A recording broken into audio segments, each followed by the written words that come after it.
right, good afternoon, everyone. Are you able to hear and see me clearly? Is courtroom two on the line? Don't see courtroom two. Not yet, Your Honor. Okay.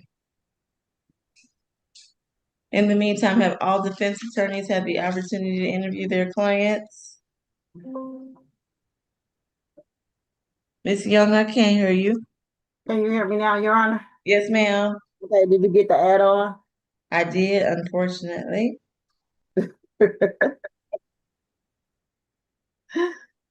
I did receive it. It's gonna be a good day. Every day with me is a great day. Okay. Question, Miss Tucker, have you interviewed all your clients? I can't hear you, Miss Tucker.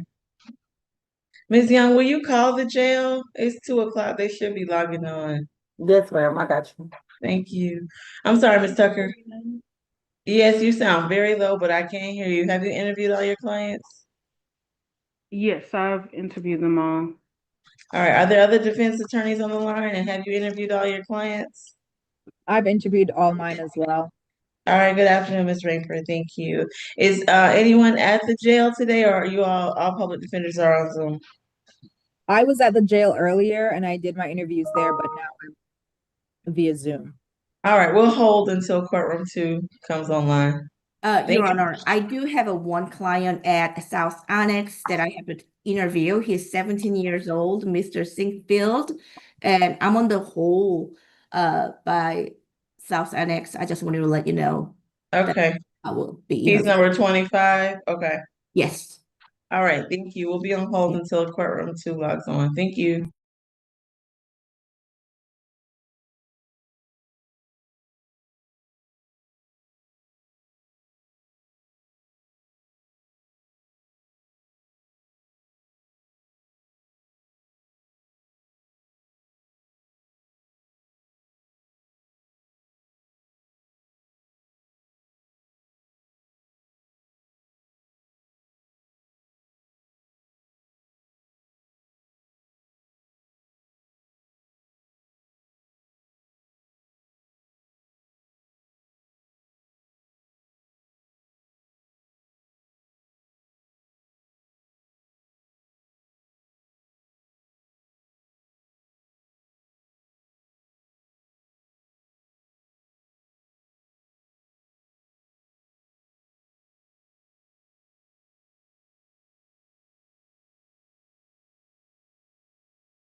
All right, are we ready to begin at courtroom two?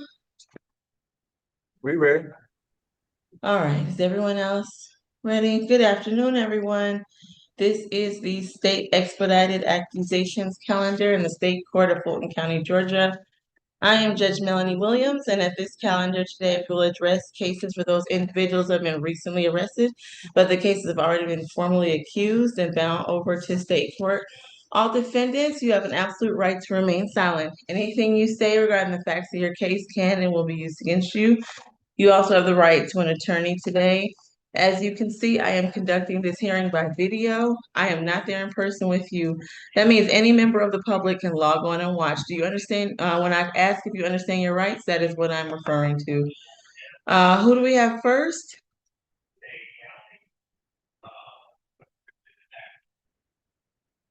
Excuse me for 1 second.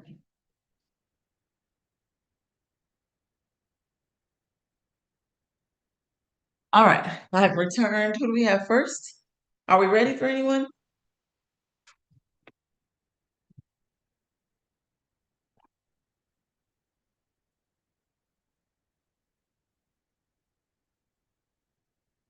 And I see that there's an interpreter on the line.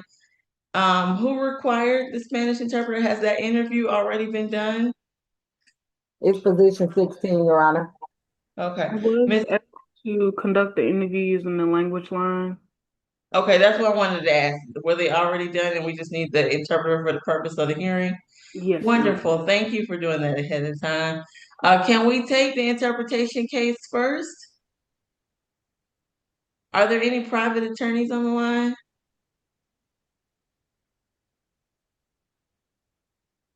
Okay.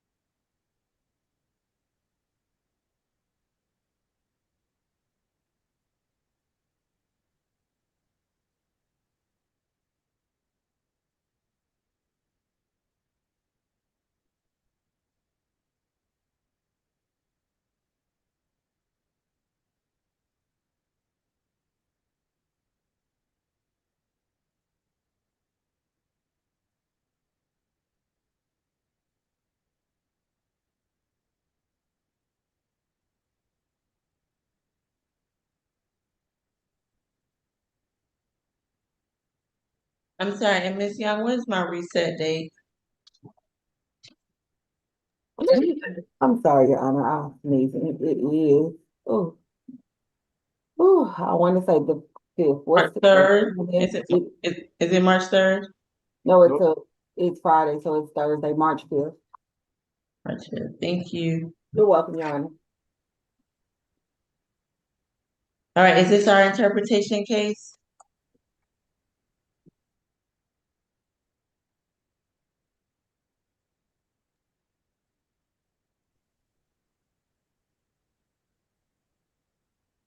Room 2 is still muted. Ready, Judge. All right, is this our interpretation case? Is this Yes. position? I'm sorry. Yes, it is. Thank you. Madam Interpreter, will you please state your name for the record? Yes, good afternoon, Your Honor. This is Lucia Urtuzastegui. That's URTUSASTEGUI. All right, thank you. Please raise your right hand. Do you swear and affirm today that you will make an accurate translation from English to Spanish, Spanish to English to the best of your skills, knowledge, and ability? I do. All right, thank you. You can put your hand down. Good afternoon, sir. Your case is 26 CR 001151K. In this case, you have several charges, Mr. Moreno. Buenas tardes, señor Moreno. El caso por el que está usted aquí es el 26CR00115-1K y tiene varias acusaciones pendientes del día de hoy. In this case, you are charged with driving with an expired title, giving false information, having no license, and obstruction.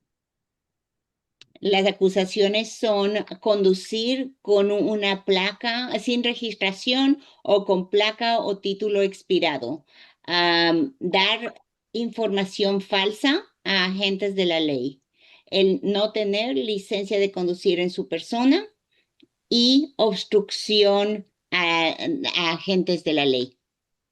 You have an absolute right to remain silent. Anything you say can and will be used against you. Usted tiene el derecho absoluto de permanecer en silencio. Cualquier cosa que usted diga podrá y será ser usada en contra suya. You have a right to an attorney today, and Ms. Tucker is present and available to assist you. Tiene el derecho de tener una abogada el día de hoy. La señora Tucker, la abogada Tucker, está aquí para asistirle y ayudarle el día de hoy. Do you understand your, oh, and also I am appearing by video. I'm not there in person with you. Do you understand your rights and how I'm conducting the hearing today? Yo estoy obviamente por medio de video, no estoy presente en frente suyo el día de hoy. ¿Comprende usted cómo estamos teniendo esta audiencia y sus derechos el día de hoy? Yes. All right, thank you. Mr. Howard? Gracias. Ahora antecedentes con el señor Howard. 8 total. 2025 failure to appear. 25 driving without a valid license conviction. 2024 shoplifting PTR. and 2022 illegal alien. This was level 1, and that's all. Thank you. Mrs. En Saraca? cuanto a sus antecedentes, le indican que tiene 8 previos arrestos. En el 2025 no apareció, no se presentó a una corte, fecha de audiencia que tenía en el 2025 por manejar sin licencia de conducir en su persona. Tiene otro en el 2024 y en el 2022 uno debe estar en el país sin documentación. Esto es nivel número 1. Ahora va a hablar el fiscal. And Your Honor, I just want to supplement. There are a few other driving without a valid license arrests from 2024, both of which were dismissed. And it appears when we ran his history, he's wanted for a probation violation out of Douglasville for no proof of insurance, though I'm not sure if he's being held on that. También indica el fiscal, quiere añadir que ha tenido otros arrestos o otros cargos de manejar sin licencia de conducir en el 2024, los cuales se le fueron quitados. También existe en su historial una violación de probatoria en Douglas por no tener prueba de aseguranza, entonces, pero no sabemos si es por eso es que lo están deteniendo. This incident took place on February 19th of this month at 824 Donald Lee Hollowell Parkway in Atlanta, that road strip. Ahora para el incidente por el que estamos aquí el día de hoy ocurrió el 19 de febrero de este mes en la dirección de 824 Donald Lee Hugh Parkway, en esa parte del área. Law enforcement observed the vehicle that the defendant was driving had expired registration and initiated a traffic stop, making contact with the defendant. Los agentes de policía observaron que el vehículo que usted iba manejando tenía una registración expirada. Entonces procedieron a pararle, hacer una parada de tránsito. They provided a false identity, his date of birth, specifically off by a day. And the defendant exited the vehicle and began fleeing on foot through residential yards in a wooded area, ignoring the officer's commands. Él les indicó una identificación falsa, dándoles una fecha de nacimiento que estaba mal por un día. De ahí el acusado salió del vehículo y empezó a tratar de fugarse por áreas residenciales y por calles sin escuchar las órdenes y de los agentes de la ley. He had no driver's license on his person when he was searched incident to arrest, and when he asked for it, the officer, he provided, I believe, a different form of identification. So he didn't have his driver's license. No tenía su licencia de conducir en su persona. Cuando el agente de policía pidió la licencia de conducir, se le fue entregada otro tipo de identificación. Entonces concluyeron que no tenía licencia de conducir en su persona. State is asking with that 2025 FTA, Your Honor, for a $1,000 total surety bond, $250 for each charge, no driving without a valid license, registration, and any and all other documentation or validation required by law to operate a motor vehicle. Lo que el fiscal está pidiendo debido a esa falta de no haberse presentado al tribunal en el 2025, está pidiendo un bono de fianza asegurado con $1,000. Eso es $250 por cada cargo, cada acusación, y obviamente una orden judicial de que no maneje sin tener una licencia de conducir válida, registración al día válida y válidos los documentos del vehículo. As well as no drugs, weapons, or alcohol. That's all for the state. También, obviamente, no podría, bajo fianza, usar ninguna droga, ninguna bebida alcohólica y no poseer o tener ningún arma. All right, thank you. Ms. Tucker? Ahora es el turno de su abogada defensora, la señora Tucker. Yes. My client is 29 years of age. He has resided in the Atlanta area for the last couple months. He is currently employed doing construction work, specifically demolition work, and he does help support his 2 minor children. Ella le indica a la juez y al tribunal que el cliente de ella tiene 29 años de edad. Ha estado en el área de Atlanta por un par de meses, trabaja, actualmente tiene empleo, trabaja en construcción en el área de demoliciones y usted mantiene a sus 2 hijos menores de edad. My client has expressed to me that he is enduring financial difficulties and will not be able to pay a bond today. I don't have much information on that FTA, but if the court finds it appropriate, we are requesting a signature bond. If not, $1,000 surety. Mi cliente también ha indicado que actualmente se encuentra con unas dificultades financieras, lo cual haría el pago de un abono de fianza un poco difícil. Si es que es posible, pediríamos un bono de fianza únicamente con su firma y si eso no es posible, entonces lo más bajo posible de $1,000.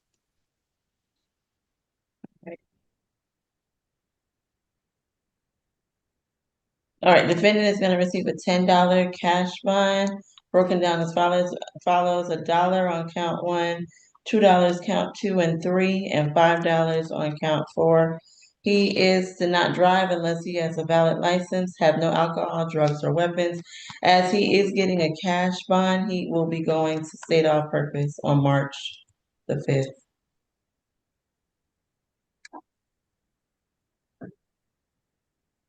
El fallo de la juez es la siguiente, le va a dar un bono de fianza, puede salir bajo fianza con un pago en efectivo de $10.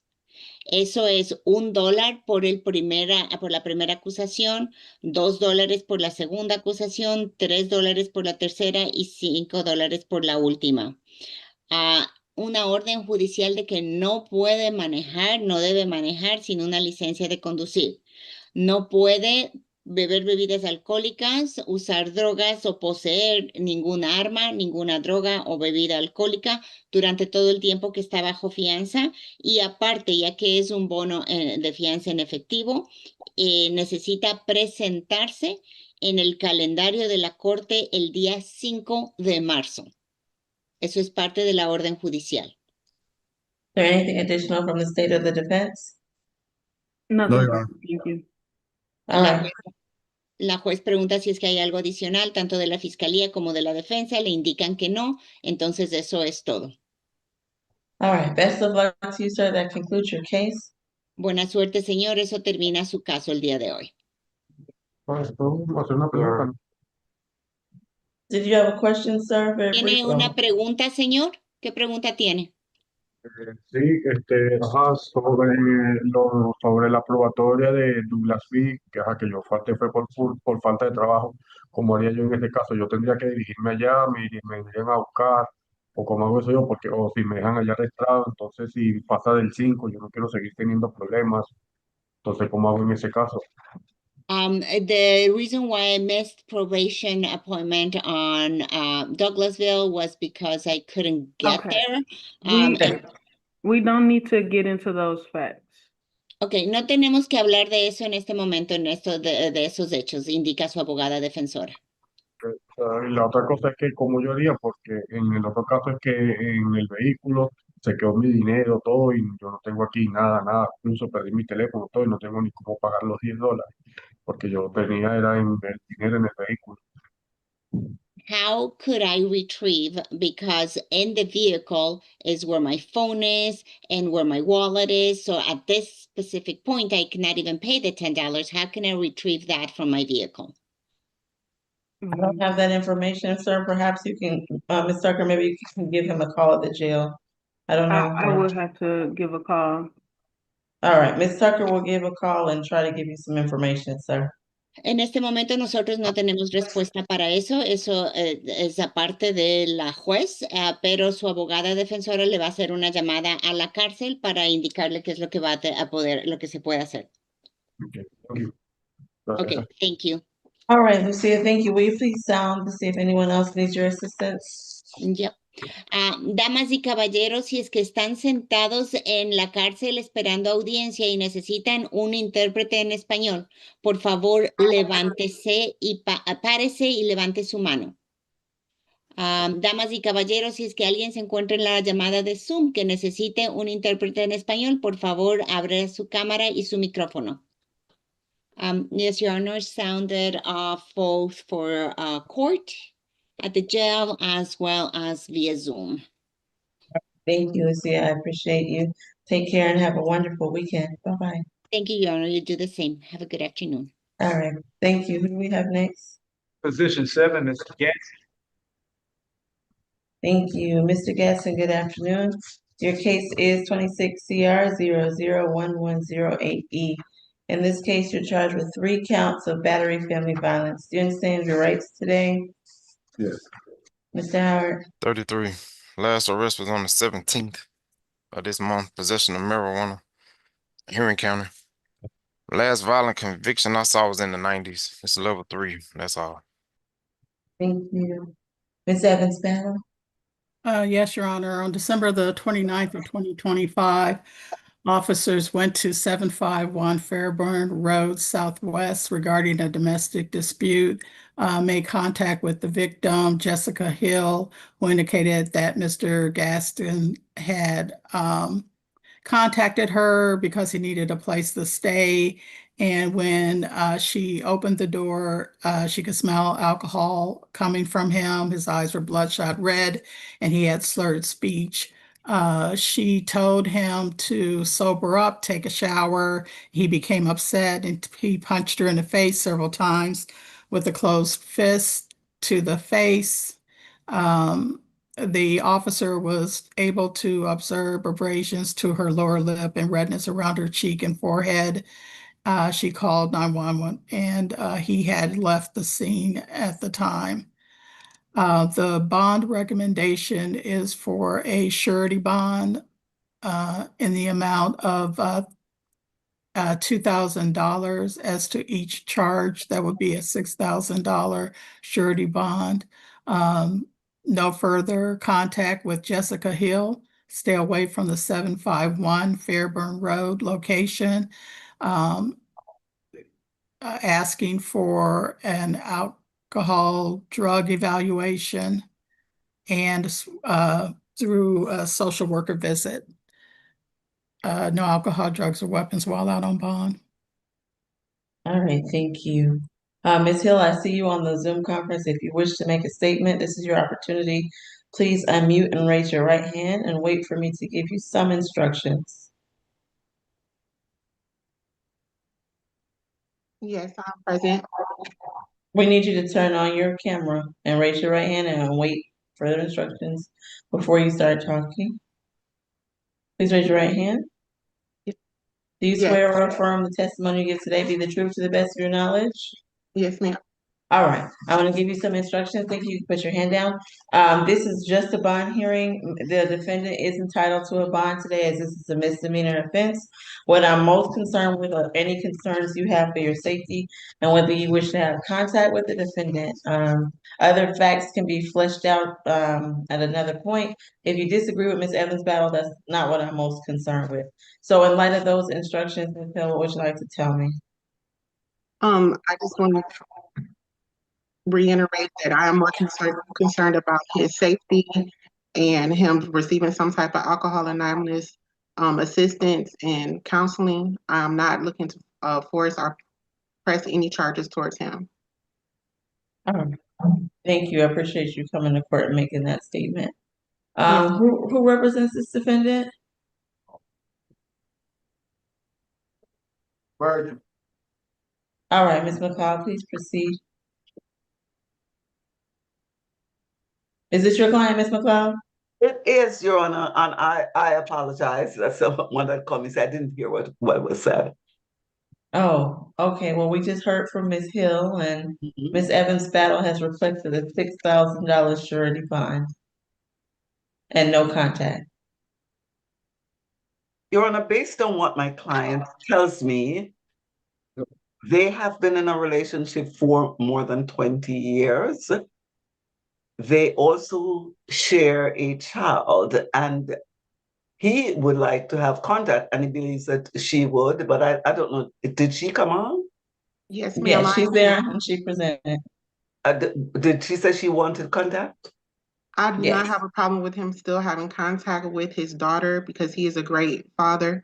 I did mention too to the solicitors in my victim state reading on yesterday that Yes. in 27 years that he has never laid his hands on me. That's why I'm more so concerned about his safety, as far as receiving some type of alcohol anonymous assistance and counseling, because again, he has never that was his first time ever putting his hands on me in over 20 years.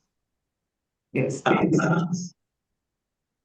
And my understanding, Your Honor, based on what my client tells me, as I said, I did not hear what pretrial said about his history, but he told me himself that he does not have anything significant on his history, and he hasn't been in any kind of trouble for a very, very long time. He's 54 years old, Your Honor. He is employed, and I, as a victim has said, he's not a violent person.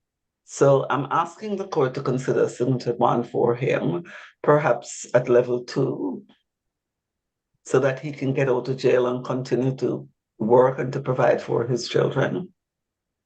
Okay. All right, defendant is gonna receive a $1,500 surety bond, 500 on each count. He's to have no further violent contact with the alleged victim, have no alcohol, no drugs, no weapons, and the case will be reset to state all purpose on the 5th of March. Thank Best you. of, all right, best of luck to you, sir. That concludes your case for today and to all parties concerned. Who do we have next? Judge, we can go to South Annex. South Annex, who do you have? I think Ms. Kim needs to interview that person. Is that correct, Ms. Kim, or have you already done it? Yes, she already I done. already did, Your Honor. All right, who's at South Annex? Singfield.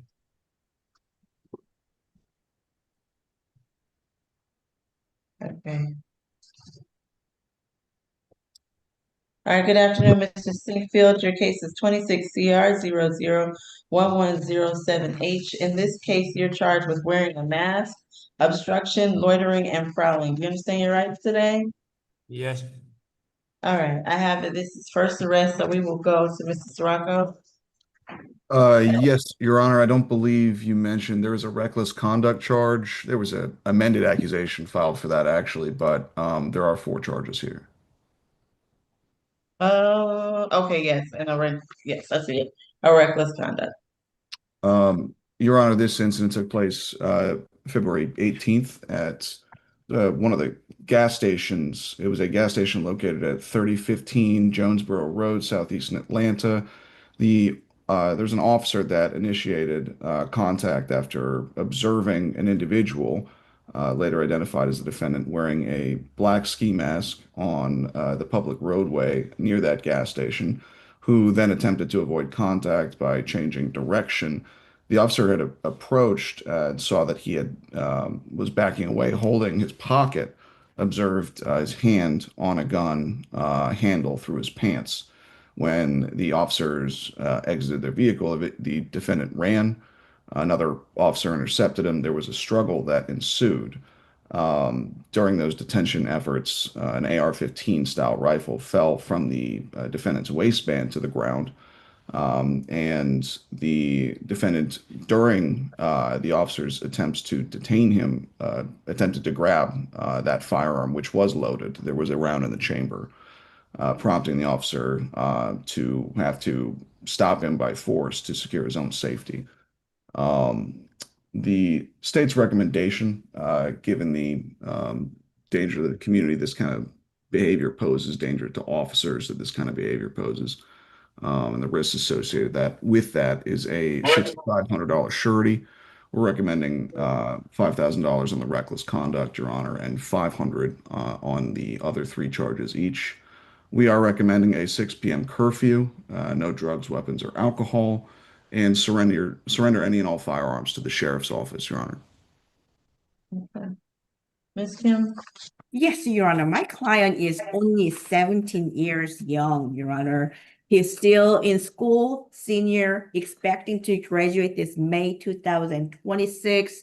Anybody would be intimidated by the police officer. My client, wearing masks should not be any more, crime anymore. They need to change the law with all the COVID on all the drama that we went through, wearing masks everywhere.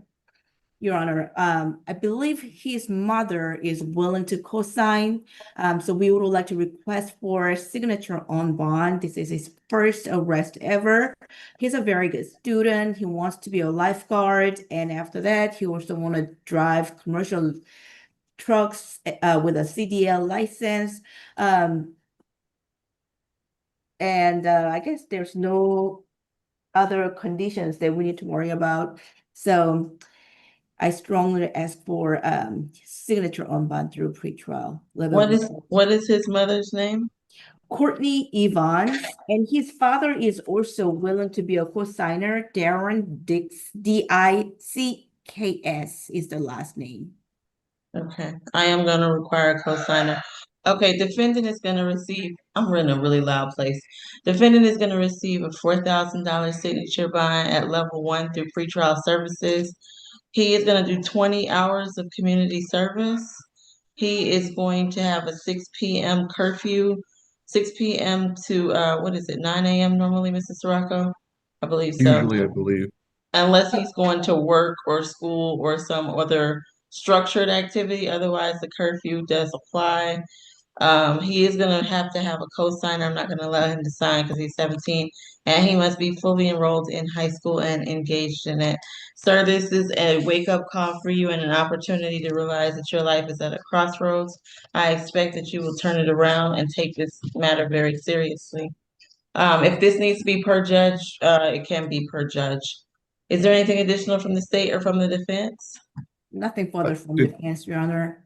Did Your Honor require the surrender of any and all firearms? Oh, yeah, yes. No alcohol, drugs, or weapons, and any subject firearms need to be surrendered to the sheriff.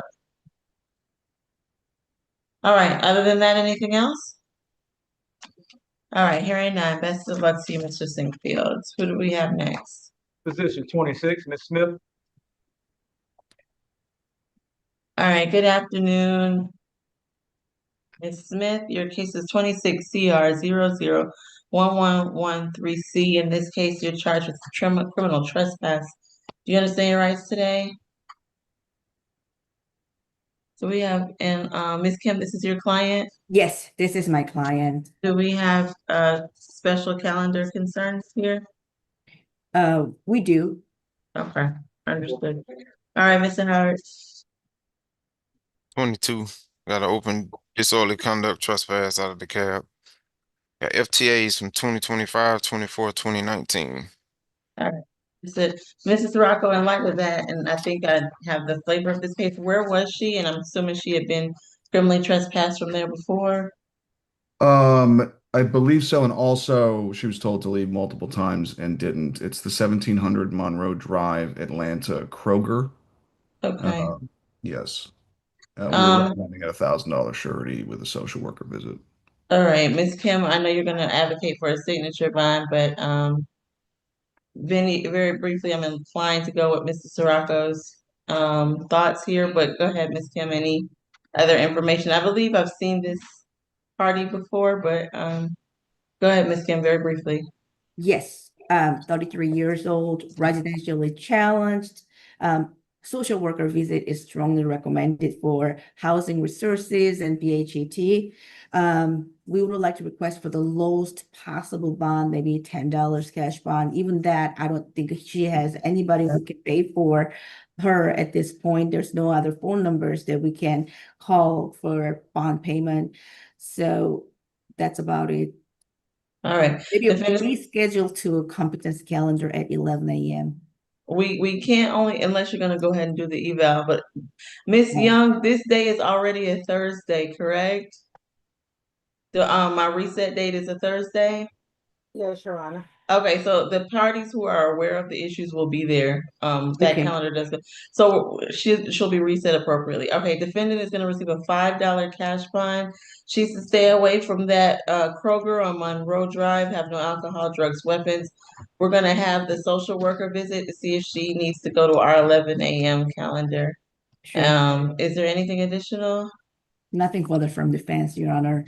All right. No, Your Honor. All right, best of luck to you, ma'am. That concludes your case for today. Who do we So have next?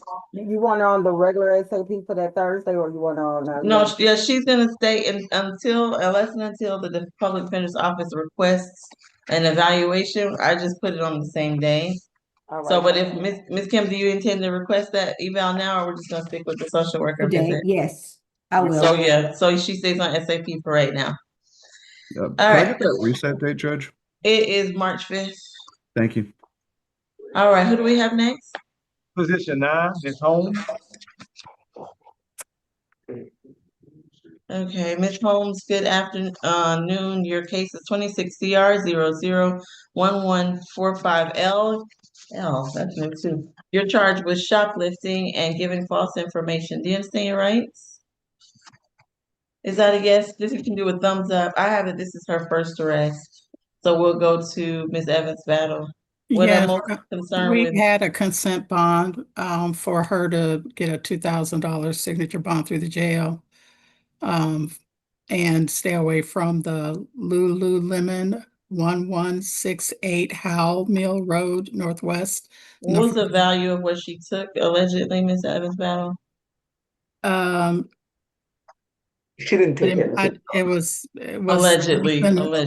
yes, it was a less than $1,000. In Lululemon? Okay. All right. Yes. Everything in there is pretty high. All right. So I'm gonna I'll agree to the consent bond. It'll be 1,000 on each count. She is to stay away from the Lululemon, have no alcohol, drugs, or weapons. Did you all also consent to a theft course? No, Your Honor, we didn't. Okay. All right. So that case will be reset for the notice. She's gonna get the $2,000 signature bond at level 1. Is there anything additional? Nothing further, Your Honor. All right. Best of luck to you, Ms. Holmes. You're getting a signature bond. Who do we have next?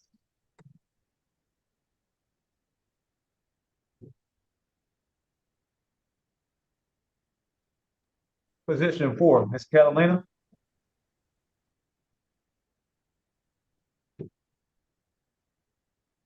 Ms. Catalina, your case is 26 CR 001103L. You're charged with simple battery family violence. Do you understand your rights today? Is that a yes? Raise your hand. Okay. Mr. Howard? Second, 2023 false report to law enforcement kidnapping. That was dismissed. This is level 1. That's it. Thank you. Ms. Evans Battle?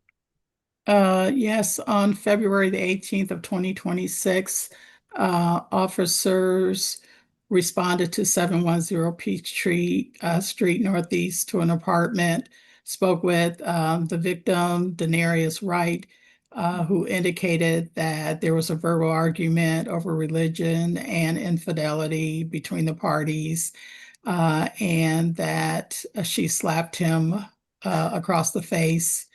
Left no visible injuries, and was able to show an officer and a video of the incident as well. Because it is a family violence act, the recommended bond is for a $2,000 surety. If the court is inclined to do a signature bond, we'd ask that they complete some form of anger awareness, no further violent contact with Mr. Wright, and to still stay away from the 710 Peachtree Street Northeast. I believe Mr. Wright is actually on the call that the court wishes to sound for him. All right, Mr. Wright, if you wish to make a statement, please unmute, raise your right hand, and await instructions.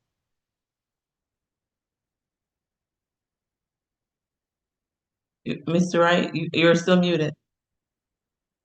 You swear or affirm the testimony you give today be the truth to the best of your knowledge? Yes. Okay, you can put your hand down. What I'm most concerned with are concerns that you have for your safety and whether you wish to have contact with Ms. Catalina. In light of those instructions, again, there'll be another opportunity for you to tell someone about what happened. This is just a bond hearing today.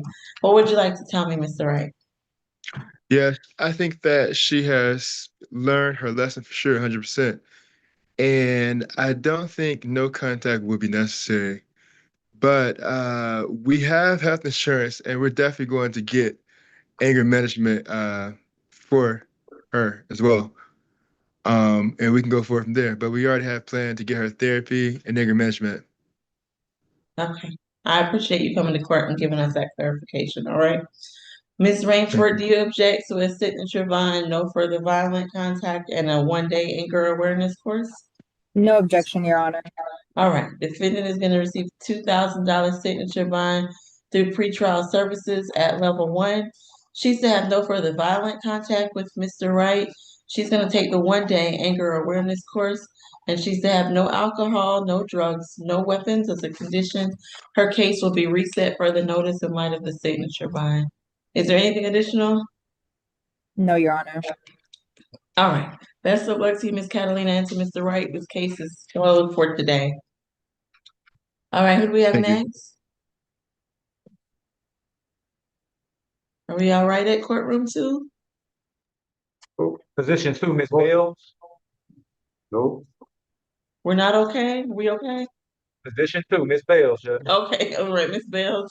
Your case is 26 CR 001149H. You're charged with loitering and prowling, possession and use of drug-related objects, 2 counts, and giving false information. Do you understand your rights, Ms. Bales? I'm gonna assume that's a yes. Mr. Howard? 28. That open possession of cocaine out of Alabama, possession of a weapon, theft by receiving and dangerous drugs, and fraud. 2025 suspended license NOLO. 2022 failure to appear. 2018 shoplifting conviction. 2018 another shoplifting conviction, and several probation. This is level 3. That's all. Does Ms. Bales need to go to medical? Is Ms. Bales okay? All right, Ms. Evans Battle, let's try to do this quickly if we can. Your Honor, based on her history, our bond recommendation is for a $500 surety as to each count, which makes for a $2,000 surety. In this case, the officer saw her on the street. She initially refused to stop. She gave a false name of Jessica McKinney, and she was located with a glass pipe and a bong, which she admitted to using. No alcohol, drugs, or weapons while out on bond, Judge. All right, Ms. Rainford? Yes, Your Honor. Bales is 40 of age. She does have a good mailing address. She mentioned to me that she's been in Georgia on and off since she was 14 years old. She has 4 minor kids, is what she mentioned to me as well. She's unemployed, but she did receive her GED and some college. She said she received about 44 credits in college, Your Honor. I'd be asking for a signature bond for Miss Bales, if applicable. If not, I'd be asking for the lowest possible amount. And I also wanted to ask, is she, I know she has a hold in Alabama, but are they gonna come and get her, or? I don't know. Okay, because Go ahead. yeah, she was just wondering what that was gonna be, so I wanted to double I check. don't know. Sometimes they do, sometimes they don't, so I can't predict for sure. Okay, defendant is going to receive a $3,000 split bond. As follows, it's gonna be a $500 surety bond on count 1, a $500 surety bond on count 2, and a $1,000 signature bond on count 3, and a $1,000 signature bond on count 4 through the jail for those possessions. So she only has to make bond on the $1,000. She's to have no alcohol, drugs, weapons while out on bond. Is there anything additional? No, Your Honor. All right. Best of luck to you, ma'am. That concludes your case for today. Who do we have next? We got add-on 2, Ms. Avery. All right, Ms. Avery. Good afternoon. Your case is 26 CR 1169K. You're charged with reckless conduct and simple assault. Do you understand your rights today? Yes. All right, I have this as first arrest, so we'll go to Ms. Evans Battle. Yes, Your Honor. This initially came in as the pointing of firearm at another person on February the 19th. The victim, Brianna Jordan, was at 1600 North Avenue. She indicated to the officers that Ms. Harmony Avery had pointed a firearm at them. That firearm was an AR-15 rifle. In speaking with the victim in the case, she indicated that the child did not know how to operate it. She asked her mother how to take the safety off of it, and her mother was too intoxicated to help her do so. She indicated that the defendant and her mother, that they'd not had any prior issues. She really didn't know, what happened that would make her think that they were about to jump her mom. I think that that's what the defendant had indicated to the victim, which is why she did it. Our bond recommendation is for a surety bond, 2,000 each as a surety, in consideration of the use of gun in this particular case. No further contact with Brianna Jordan. If the court, of course, is inclined to do a signature bond because this is her first arrest, we'd ask that someone sign her bond, that she have no firearms in the home, that it be surrendered to the sheriff if it has not already been done so, that a court curfew be set by the court, and no alcohol, drugs, or weapons while out on bond. All right, thank you. Ms. McLeod? Yes, Your Honor. I am asking for signature bond for my client. She's 17 years old. She's in the 12th grade finishing school.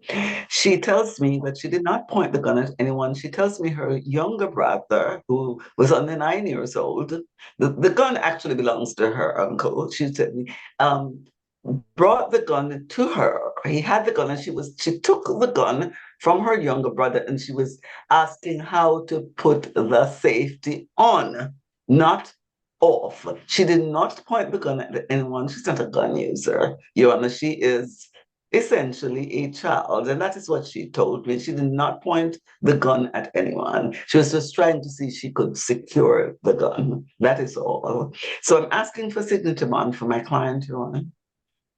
All right, and Ms. Jordan, I see you on the line. If you wish to make a statement, this is your opportunity. Please unmute and raise your right hand. Statements are not required, but if you'd like to make a statement again, this is your chance, Ms. Jordan.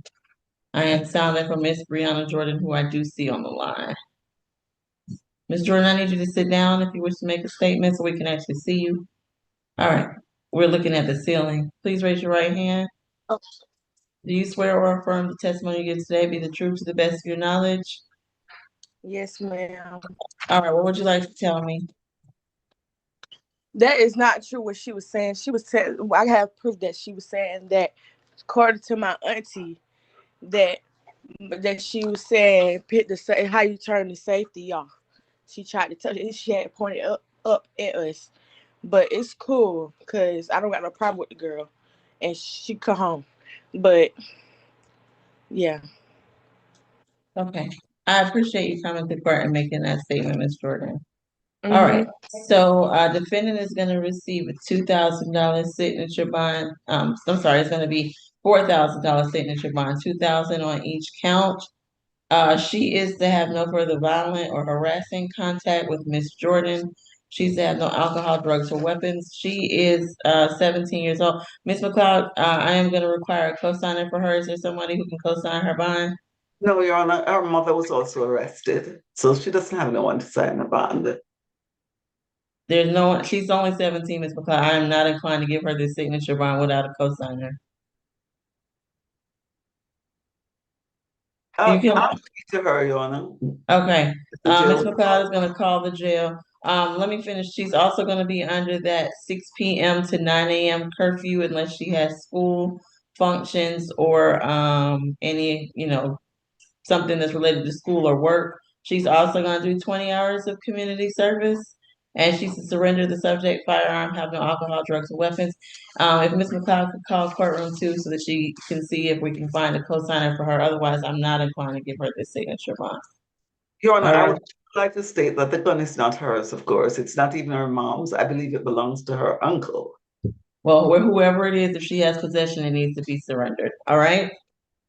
All right, Ms. McLeod. Ms. McLeod can call courtroom 2, and we can move to the next position to confirm that co-signer. Your Honor, did you say 9 p.m. to 6 a.m.? 6 p.m. to 9 a.m. Okay. PM? Huh? 6 p.m., Your Honor. She is Yes. I said unless she's going to school or work, she can go to work, she can go to school. But other than that, she needs to. That's what I'm sticking with, Ms. McLeod. All right, number 3, Miss Bryant. All right, Ms. Bryant, good afternoon. Your case is 26 CR 001170E. In this case, Ms. Bryant, you're charged with theft by shoplifting. Do you understand your rights today? Is that a yes, Ms. Bryant? All right, I have this is her first arrest. So we'll go to Ms. Evans Battle. Yes, Your Honor. Our recommendation is for a signature bond through the jail for a $1,000 signature bond through the jail.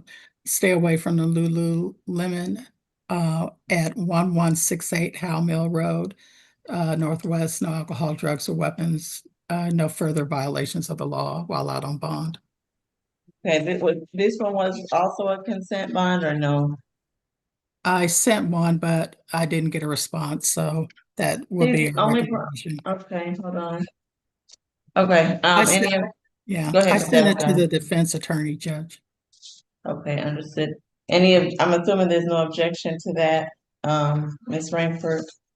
No objection, Your Honor. I didn't receive the consent bond, or I would have signed it and sent it back over. But yeah, no objection to the 1,000 signature bond.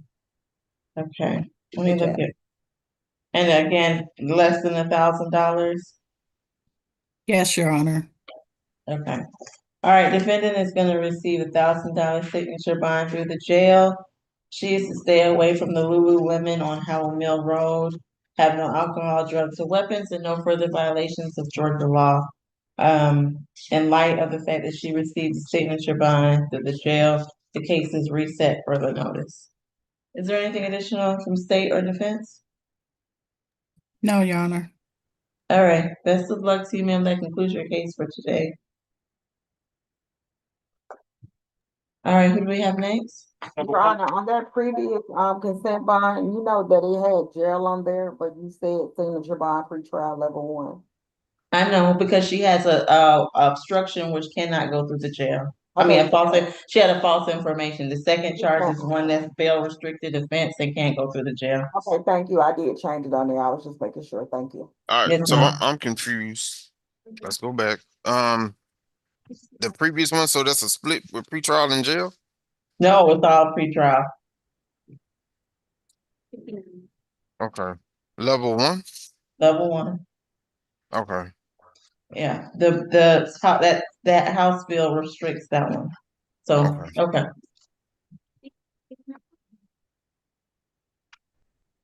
right, who do we have next? Number 1, Mr. Austin.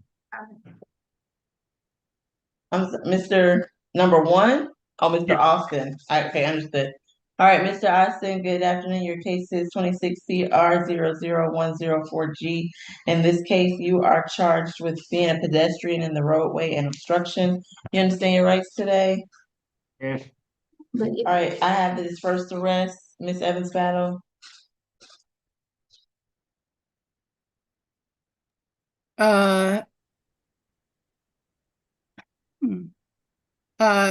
Let me just tell you briefly the facts. February the 18th of 2026, the officer, along with other units, were engaged in interaction with nuisance at a nuisance location is what they called it, where water boys were harassing people going up in the ramp on the expressway and things of that nature. And they indicated that one of them had fled. There was a gun that was later recovered. And so at the time, Mr. Austin was caught on camera and confirmed that he was engaging on the roadway, preventing vehicles from passing based on his activity. So the recommended bond is for $1,000. I would ask for $1,000 signature bond as to each charge through pretrial services at level 1, and that he have no alcohol, drugs, or weapons while out on bond. Thank you, Your Honor. Ms. Rainford. No objection to the signature bond, Your Honor. All right, because he's got obstruction, I'm gonna do something different and hopefully it'll work out in defendant's favor. Defendant is gonna receive a split bond, for the count of pedestrian in a roadway. It'll be $1,000 signature bond through the jail. And for the obstruction, it's gonna be a $1 cash bond. He's was the stay away requested, Ms. Evans Battle? I guess not. So no alcohol, drugs, or weapons. In light of the dollar cash bond that he did receive today, he's going to state all purpose. Do you think he can find someone to bring him the dollar, Ms. Rainford? I was gonna ask him, because he did mention to me that he didn't have anyone's numbers before. So, but I'm not sure if he has a dollar in his property. Mr. Austin, if you have a dollar in your property, could you just give us a thumbs up? Well, the problem is that is a bail restricted offense. I cannot give him, and he would have to go through pretrial, which for that doesn't really make a whole lot of sense. But okay, someone's unmuted. Who is Armani? I am his big sister. All right, can you bring the dollar to bail him out? Well, our mom can. Okay, so that bond will remain as said. Thank you so much. Mhm. Yeah. All right. All right, best of luck to you, sir. That concludes your case for today. All right, number 3, Mr. Binion.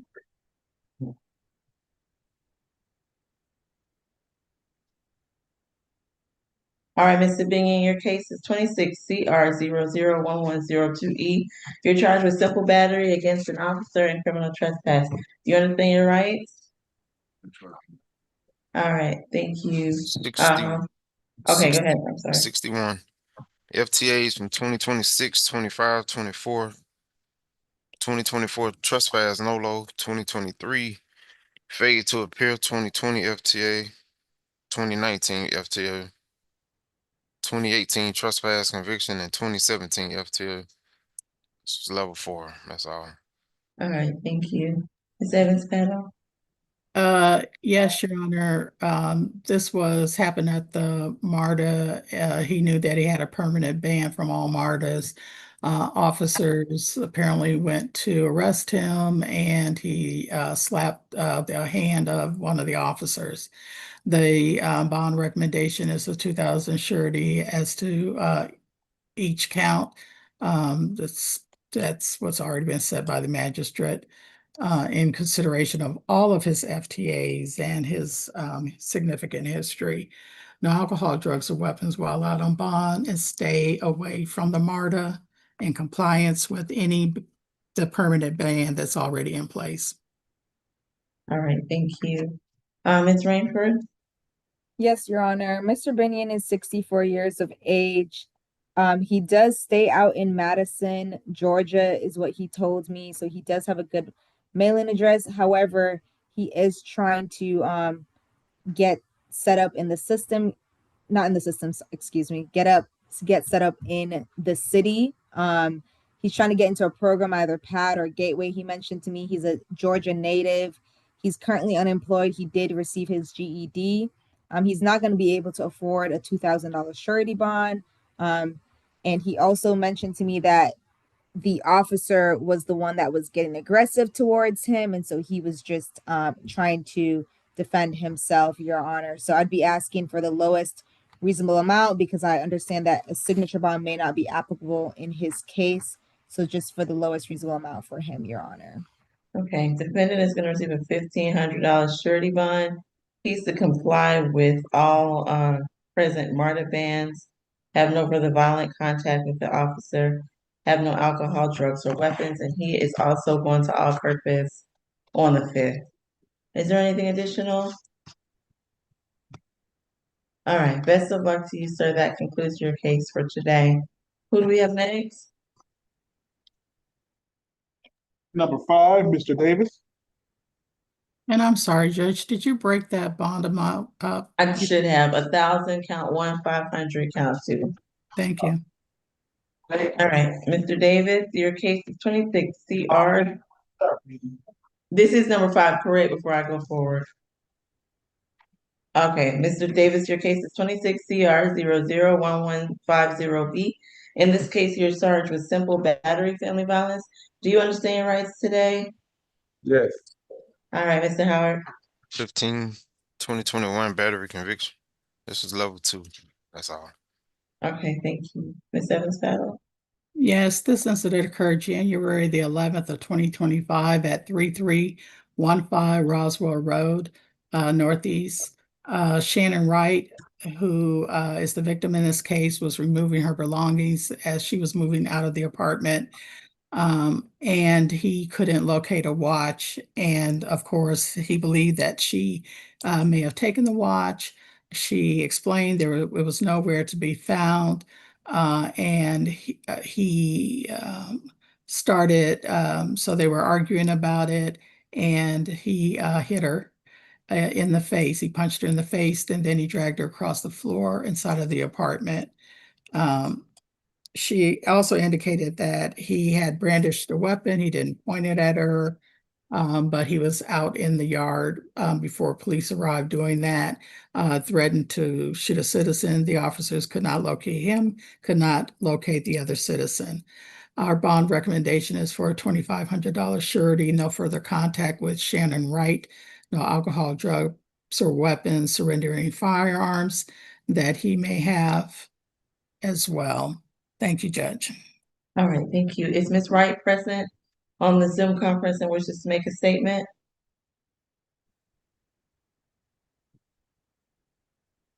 All right, seeing none. Ms. Rainford? Yes, Your Honor. Mr. Davis is 49 years of age. He has been in Georgia since about 2009. He does have a good address, the address that was listed where the alleged incident took place. That is his address. He mentioned to me that he's currently a truck driver for work. He's a high school graduate, and he also started attending Chamberlain Nursing College, but he has not finished it yet, and he hopes to go back and finish that, Your Honor. I would be asking for nothing more than $1,000 surety. He did explain to me that he wouldn't be able to afford more than that due to some financial issues right now. So I'd be asking for nothing more than 1,000 surety, Your Honor, for him. Defendant is going to receive a $1,500 surety bond. He's to have no contact with Ms. Wright and stay away from that location. He's to have no alcohol, no drugs, no weapons, and his case will be reset to state all purpose on March the 5th. Is there anything additional? Yes, Your Honor. So for the address, that is his address, and the alleged victim does not live there. So I'd be asking for no stay away because she doesn't live there, Your Honor. Okay. We did not ask for one. She was moving. Oh, that's right. You did say she was packing and moving out. Okay. All right. He can return to his residence. We'll remove the stay away. Is there anything additional? Mr. Davis, you should probably invoke your right to remain silent, but do you have a very brief question about the bond? Yes. Can I pay a cash bond? Can I pay $500 cash bond? Okay, I'm not sure why you prefer that, but okay, that's what you would prefer? You have somebody who can bond you out? I do have someone to bond me out, but I just don't want to go through that process. I just rather just pay the court and get out. Okay, so what we'll do is we'll convert it to $150 cash bond. All right? Yes. That's the same as the $1,500 surety, essentially. All right, best of luck to all parties concerned. That concludes this case for today. Who do we have next? Number 8, Mr. Henby. With Ben. I'm sorry, say that again, number 8? Yes, ma'am, Mr. Henby. Thank you. It printed really weird. Mr. Henby, your case is 26CR001109G. In this case, you're charged with theft of mislaying or lost property. Do you understand your rights? Yes, Your Honor. Thank you so much, Mr. Howard. 53. You got open trespass, damage to property, 25CR 005073G. 2025 trespass, simple battery against police conviction. 2021 ag stalking conviction. 2019 simple battery DV conviction. 2019 criminal damage to property conviction. More violent convictions. This is level 3, that's all. Okay, thank you. Ms. Evans Battle? Yes, February the 16th of 2026, officers went to 1005 Kingswood Place, which is the Comfort Suites. Miss Tiffany Stoudemire was in the lobby of the hotel, indicated that she had left 2 bags outside the entrance near a sign in the parking lot, and when she returned, the bags and her belongings were gone. The officers were not able to show any or see any video surveillance at the time. They were able to identify later on Mr. Henby, questioning him regarding the reported theft, and he stated while he was returning to his residence, he saw the bags sitting there and he picked up the bags near the dumpster. The recommended amount is for $1,000 surety already set by magistrates. Stay away from the 1005 Kingswood Place, which is the Comfort Inn. No further contact with Tiffany Stoutmire, Stoutmire, a social worker visit before he's released. No alcohol, drugs, or weapons. Nice. Even though this is a theft by Ms. Lane, I'll still sound for Ms. Stoutmire. And is Ms. Stoutmire present, wishes to make a very brief statement? All right, Ms. Rainford? Yes, Your Honor. Mr. Henby is 48 years of age. He does have a good mailing address. He's been in Georgia all his life. He mentioned to me that he's trying to get his previous job back at Mavis Tires. He's a high school grad. He graduated from Milton.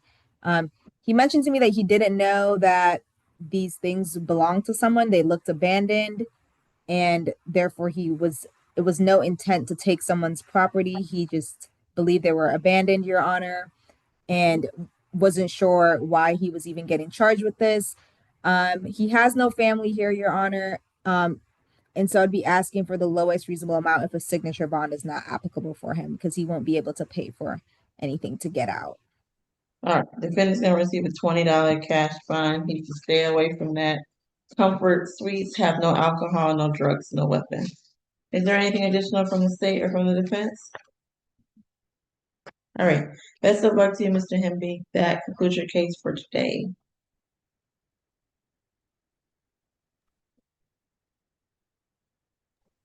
Number 10, Mr. Howard. Henby. Mr. Howard, good afternoon. Your case is 26 CR 001111F. You are charged with criminal trespass, Mr. Howard. Do you understand your rights? Yes, ma'am. All right, thank you, Mr. Howard. It's 5th arrest. Last arrest was in Clayton County, trespass, terrorist threats. That was NOLO. 2021 trespass, NOLO. I'm not sure the address situation. That's for level 2. That's it. Thank you. Ms. Evans Battle? Yes. Was there a recent FTA? I see one from 2013, but I was thinking there may have been another one recently from the notes I have. This happened February 18th of 2026 at 3540 North Camp Creek Parkway Southwest. There was a call out regarding a burglary of a residence. Mr. Russell indicated that he heard glass breaking while doing maintenance work at one of the units and saw a person that was breaking the window. The male jumped through the broken window and entered into the apartment. He has video surveillance or footage of that break-in as well. Mr. Davis, let's see. Once they got into the unit, they cleared it in search for him, and they saw the person outside, had gotten outside again, and began to pursue that person on foot. The bond recommendation in this case is for a $2,000 surety. Stay away from the 3540 North Camp Creek Parkway address. No alcohol, drugs, or weapons. Have a social worker visit before leaving. Thank you, Judge. That's all. All right, thank you. Ms. Tucker, do we have any concerns for the special calendar? And do we have residential challenges here? No concerns. Well, let me not misspeak. I would prefer to have a social worker speak with him to verify whether or not he would need to be on the 11 a.m. calendar. He did disclose to me his mental health diagnosis, so he may need more assistance in this matter. He was able to provide me with a mailing address for him, although he is currently residentially challenged. He was able to provide me with his brother's address. He is an Atlanta native. He's not currently employed. He does receive disability due to those diagnoses. I just spoke of. We have no objection to staying away from that apartment complex, Preserve at Camp Creek. We would be asking, due to his limited criminal history, no recent failure to appears, for a signature bond on behalf of Mr. Howard. Judge, I saw someone waving, but I don't know that we have identified a victim on the call. For a criminal Hey, I'm homicide? his oldest sister. I'm sorry. Okay. I'm just gonna hear from the victim today. If you need Okay. some assistance, please contact the public defender's office, all right? All No right, problem. defendant is gonna receive a $10 cash bond. He is to stay away from that location, have no alcohol, no drugs, no weapons. Is there anything additional? Oh, and I'm not gonna require the social worker visit, but I will not say that it has to be, prior to his release. All right, is there anything additional from State of Defense? Nothing further, Your Honor. Thank you. All right, best of luck to you, sir. That concludes your case for today. 13. I'm sorry, I couldn't hear. Who was next? 13, Mr. Johnson. Thank you. Mr. Johnson, your case is 26 CR 001159B. You are charged with 2 counts of battery, family violence, 2 counts of simple battery, family violence, and 1 count of cruelty to children in the 3rd degree. Do you understand your rights today? Is that a yes? All right, thank you. Mr. Howard? 13, wanted out of Forest Park and East Point. 2024 suspended license. 2 FTAs from 23, 1 from 18. 2017 battery DV conviction. 2023 simple battery DV conviction. This was level 2. That's it. All right, thank you. Mr. Sirocco? Yes, Your Honor. And for clarification on that, it does appear as a battery DV conviction in our system. But if you look at the actual documentation, it was actually pled down to a simple battery family violence conviction.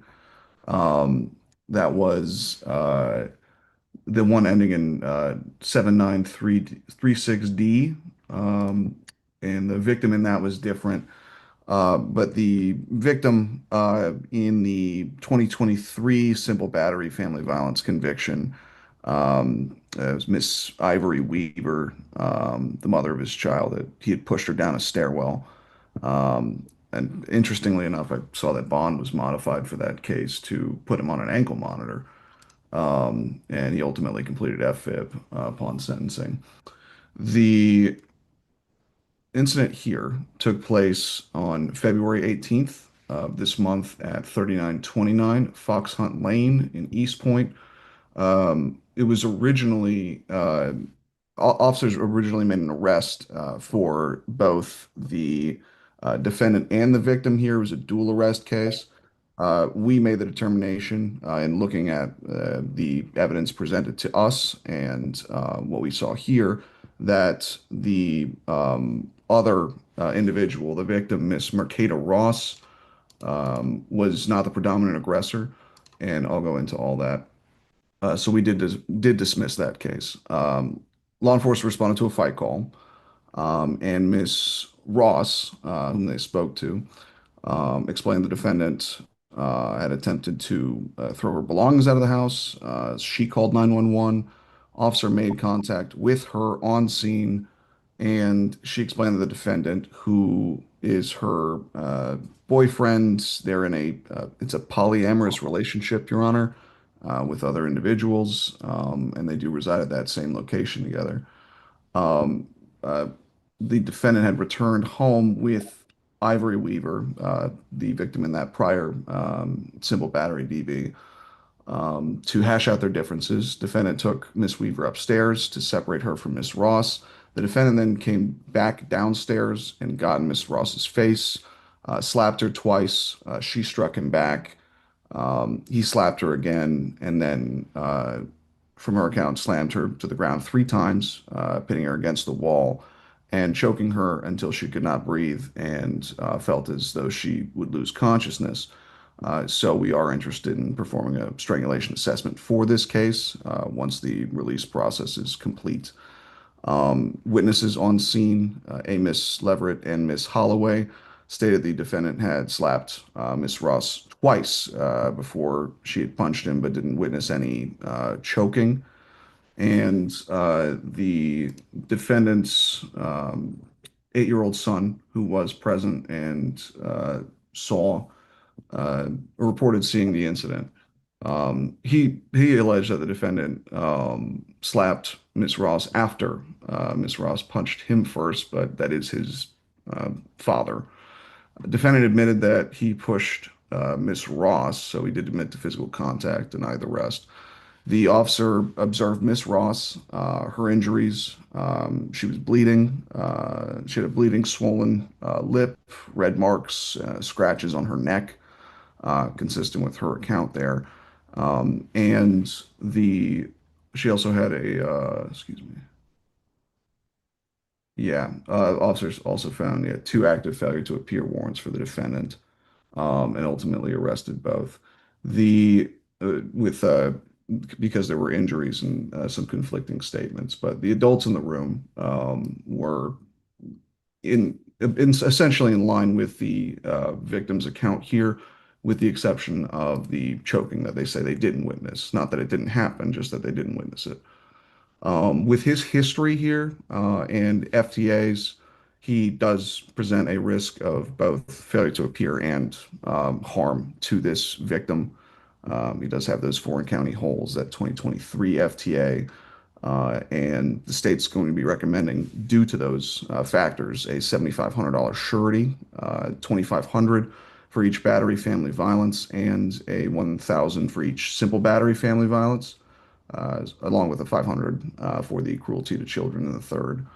We are recommending FFIB. He was sentenced to complete it before, evidently didn't learn from it, Judge. No further contact with Miss Ross. Stay away from that 3929 Fox Hunt Lane address in East Point, and no drugs, weapons, or alcohol while out on bond. All right, thank you. And I'm gonna say, is it Makita Ross? I'm sounding from Miss Ross. Is that the correct name? That is it. Marcata, maybe? If we're saying it correctly, we do apologize.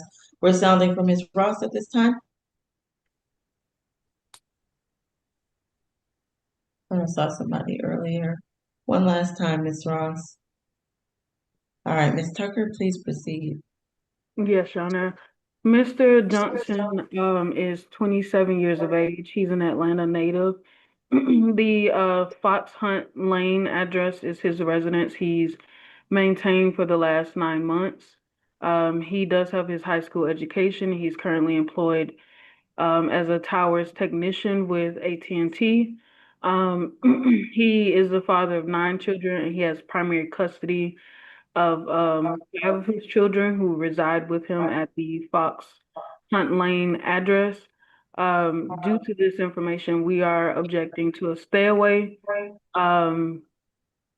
Johnson is the only leaseholder there. He does live there with his 5 children that he has full custody of. They do not have another residence to live at, so it would displace him and his 5 children. And he is the only leaseholder at their residence. We are requesting a signature bond on his behalf. He does not have a recent failure to appear. He is primarily concerned with the care of his children, who he has full custody of, as well as maintaining his employment while fighting this case. He does maintain that he was not the primary aggressor. He also sustained visible injuries, which is why there were multiple arrests in this case. And he also states that he received a broken nose as a result of this. So given all of the circumstances, we are requesting a signature bond on his behalf. All right, and the state had information that that was Ms. Ross's address, correct? Yes, Judge. All right. Defendant is going to receive, wait, I'm so bad at math. A $3,500 surety bond, 1,000 on count one, 1,000 on count two, and 500 on each of the remaining counts. He's to have no contact with Ms. Ross. I am going to direct that he stay away from that address. If Ms. Ross still resides there, he can return one time with a member of law enforcement to make that determination. If she is still present, he will need to collect his belongings and relocate. If she has left the residence, he can return to his to that address. He's to have no alcohol, no drugs, no weapons, and he's going to all purpose on March the 5th. Is there anything additional? No, Your Honor, nothing. Nothing further. All right. Best of luck to you, Mr. Johnson. You have a very brief question about the bond. What is your question? And again, you have the right to remain silent. The state is listening. You don't want to say something by mistake. What's your question? The only thing I wanted to ask you is, could I get the bond, so they wouldn't have to go through a bonding company? And only the second question was, if that's my home, I can't return to my own home. All right. Bond is going to remain the same. That is the ruling right now. Again, if she's still there, you can't return there for now. You'll have to return with law enforcement to make that determination. Okay. All right. Best of luck to you, Mr. Johnson. That concludes your case for today. Who do we have next? 14, Mr. Maddox.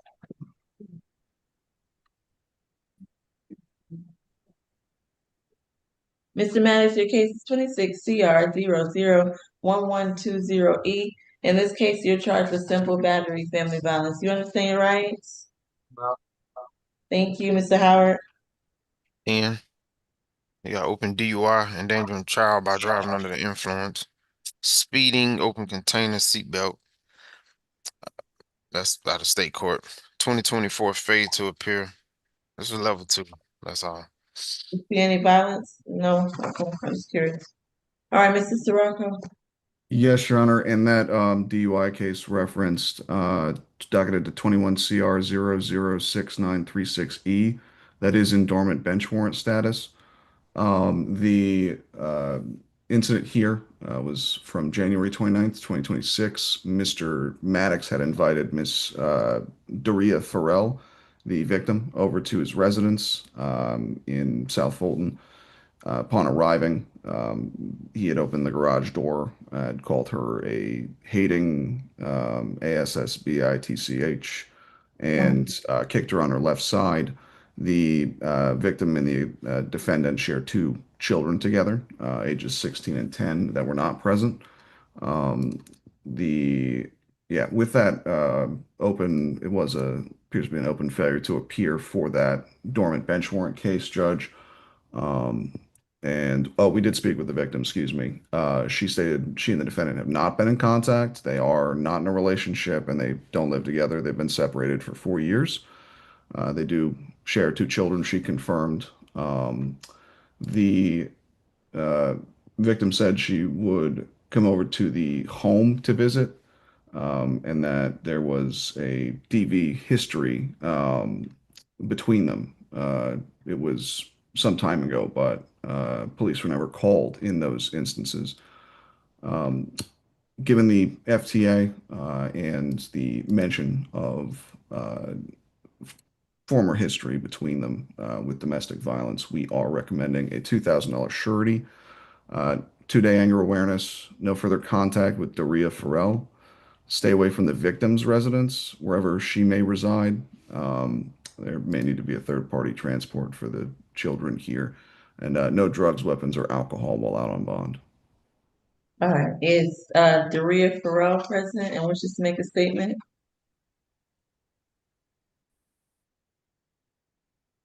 Hearing none, Ms. Tucker. Yes, Mr. Maddox is a 38-year-old Atlanta native. He was able to provide me with a residential address he's maintained the last 6 years. He is not currently employed full-time. He does receive disability and he door dashes as a side gig. He does help support his 2 minor children. We are requesting, I'm not sure, what was the date of the failure to appear? Mr. Howard, what was it? I think it's 2024. Okay. So if the court finds it appropriate, we were requesting a signature bond on his behalf. Due to him currently being on disability, his finances are only enough to cover his rent each month. He is currently he is diabetic. He has not been receiving his medication while incarcerated, so he's not feeling at his best. He's been approved for pretrial release level 2. So we're asking for the lowest bond that the court will allow in this matter. All right, defendant is gonna receive the $1,000 surety bond. He's to have no contact with Ms. Farrell and stay away from wherever she resides. He can utilize a third party to coordinate transfer of any children, and he's to have no alcohol, no drugs, no weapons. And this case is going to the state all-purpose calendar on March 5th. Is there anything additional? No, Your Honor. All right, best of luck to you, Ms. Maddox. That concludes your case for today. Your Honor, the 7785 is his address, correct? Right, we didn't say that address. We just said from wherever the victim resides. Okay, thank you. If you have a question for me, I can give a call down to the jail. Ma'am, What is your question, very briefly, Mr. Maddox? I'm just trying to see if I can please get a signature bond. Cause I don't have nobody to come pay that money for me. All right, I will consider that, but for right now, it will stay as requested, okay? I will consider it. All right, best of luck to you, sir. Who do we have next? 15, Mr. Maddox. Mr. Madry, your case is 26 CR 001147A. In this case, you're charged with criminal trespass. Do you understand, right? Ma'am, that's your All honor. right, thank you, Mr. Howard. 55. Open trespass, obstruction out of the cab. Also open shoplifting. 2022 battery no low. 21 battery DV no low. 2020 failure to appear. 2018 FTA. 2018 trespass, shoplifting, obstruction conviction. 2018 disorderly conduct conviction, and a 2017. This was level 3. That's all. Thank you, Mr. Sirocco. Before we do that, Ms. Tucker, any concerns that I normally ask for these types of charges? He was able to provide me with a residential address. Okay.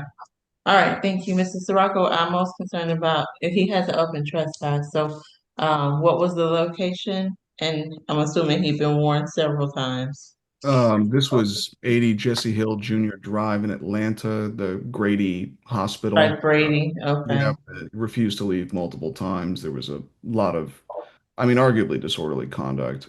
We didn't charge it, but there is, some stuff that needs to be addressed here. And it looks like, and I can't confirm this based on the documentation, but potentially an open disorderly conduct. I think, Yeah, I think so. Okay.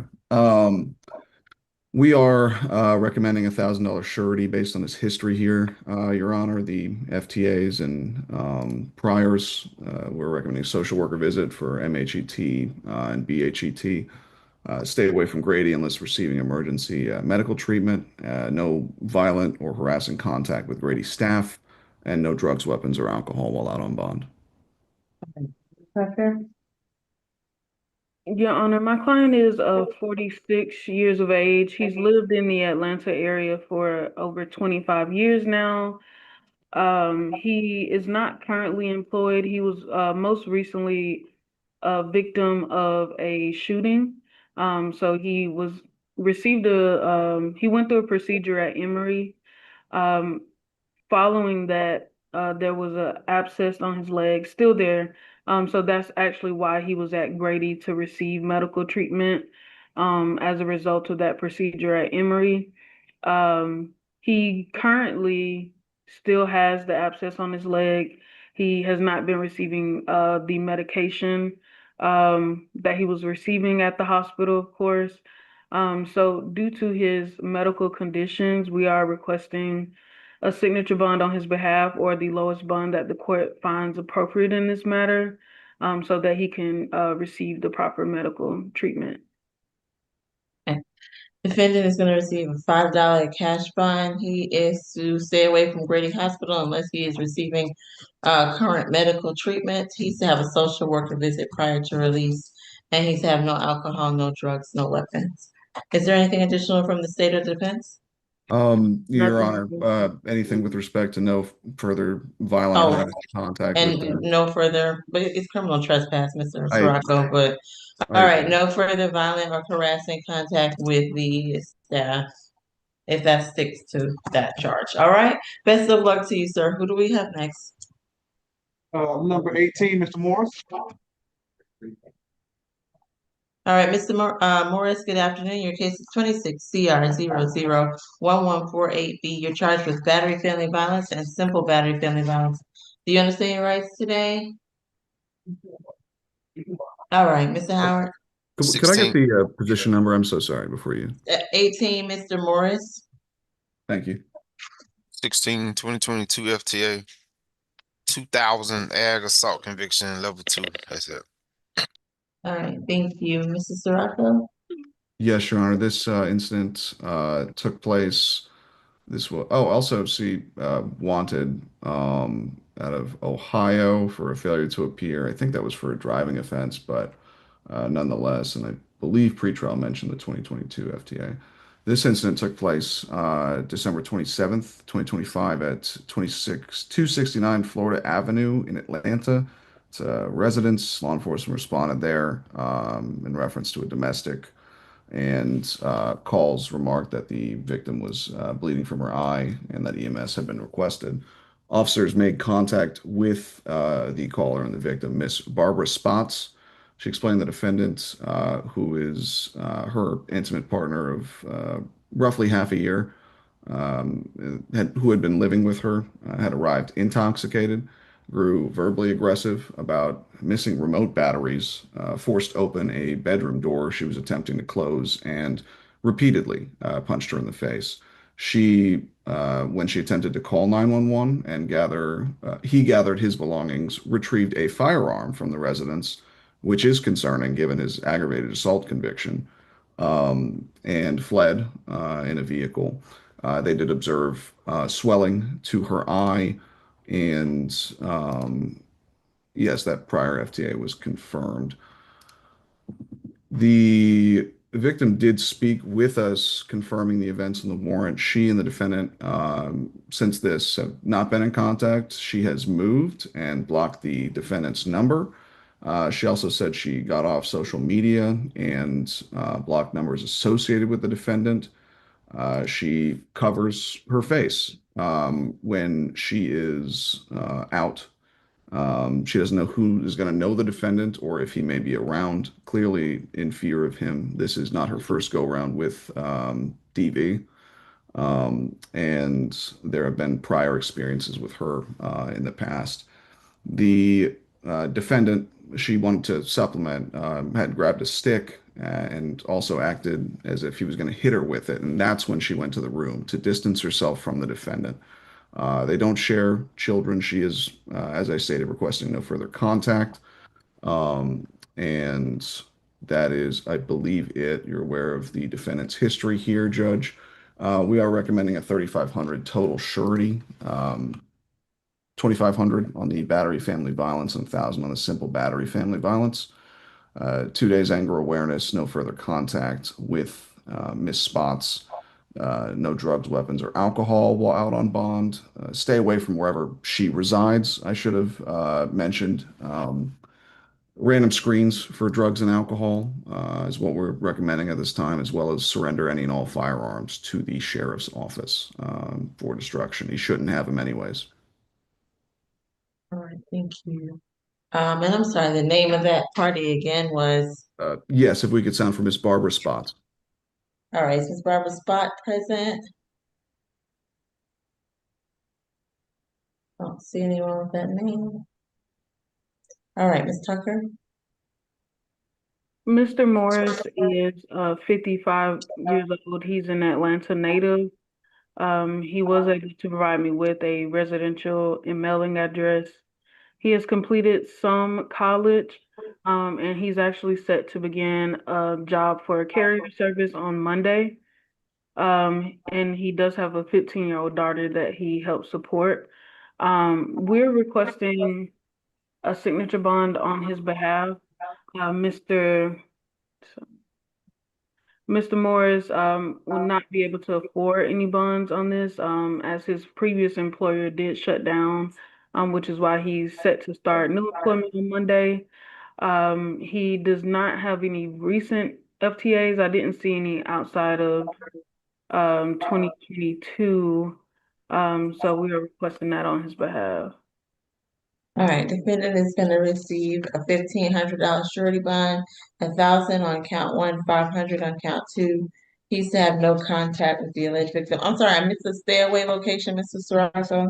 I don't have one to provide, Your Honor. We're not asking for a stay away from the From the incident location. Okay, and yeah. then he's to have no alcohol, no drugs, no weapons. His case will be reset to all purpose on the 5th of March.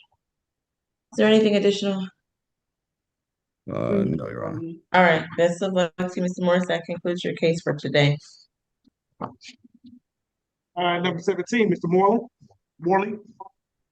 All right, Mr. Morley, your case is 26 CR 00146E.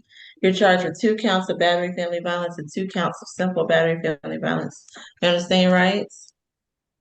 And, Your Honor, we have a consent bond offer that was signed, and the court should have received that. Okay, I have not yet. Let's just sound for the victim in this case to make sure. Who's the alleged victim? It's Frandy Caliste.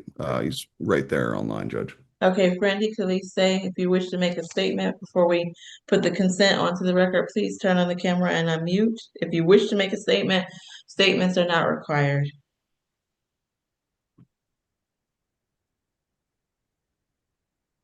Again, sounding for Brandy Calise, or if we're saying it incorrectly, I apologize. All right, Mrs. Rocker, why don't you put the consent onto the record? Yes, Your Honor. $5,000 signature bond through pretrial services. That the breakdown is $2,000 on each battery family violence and $500 on each simple battery family violence. I do see Mr. Calixte on right now, Your Honor. We'll come right back. Keep going. Okay. 2,000 on 2,000 on each battery family violence, 500 on each simple battery family violence. The conditions are that the defendant shall enroll in diversion and pay any required enrollment fee. Defendant shall submit to a behavioral health evaluation and comply with any recommended treatment. Defendant shall enroll in an 8-week anger management course and pay any required entry fee. And defendant shall have no further violent contact with Frandy Calixte. Shall have no drugs, alcohol, or weapons while out on bond, and no further violations of the law, Your Honor. All right, Ms. Tucker, that was what you consented to? Yes, and that's what I relayed to my client as well. All right, understood. All right, Mr. Calise, I'm sorry, we're saying it incorrectly. If you wish to make a brief statement, please unmute and raise your right hand.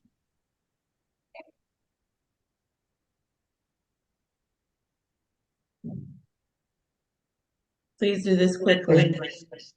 Do you swear or affirm testimony you today be the truth to the best of your knowledge? Yes. All right, what would you like to tell me?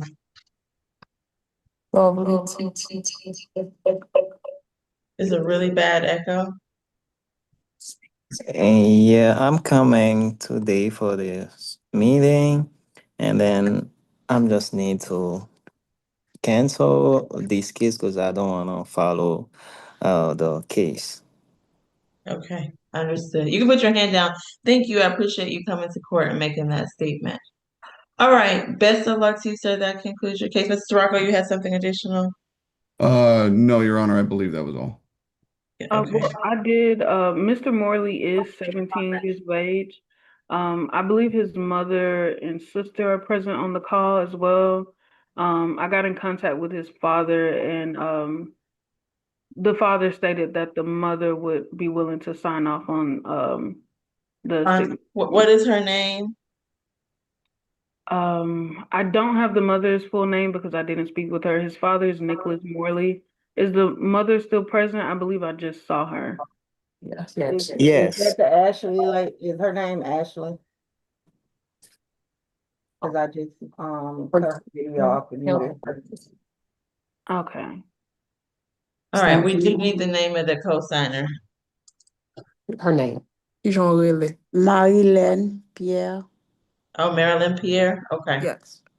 All right. Best of luck to all parties concerned. This matter is closed for today. 19, Thank you. Has to sign off. Where?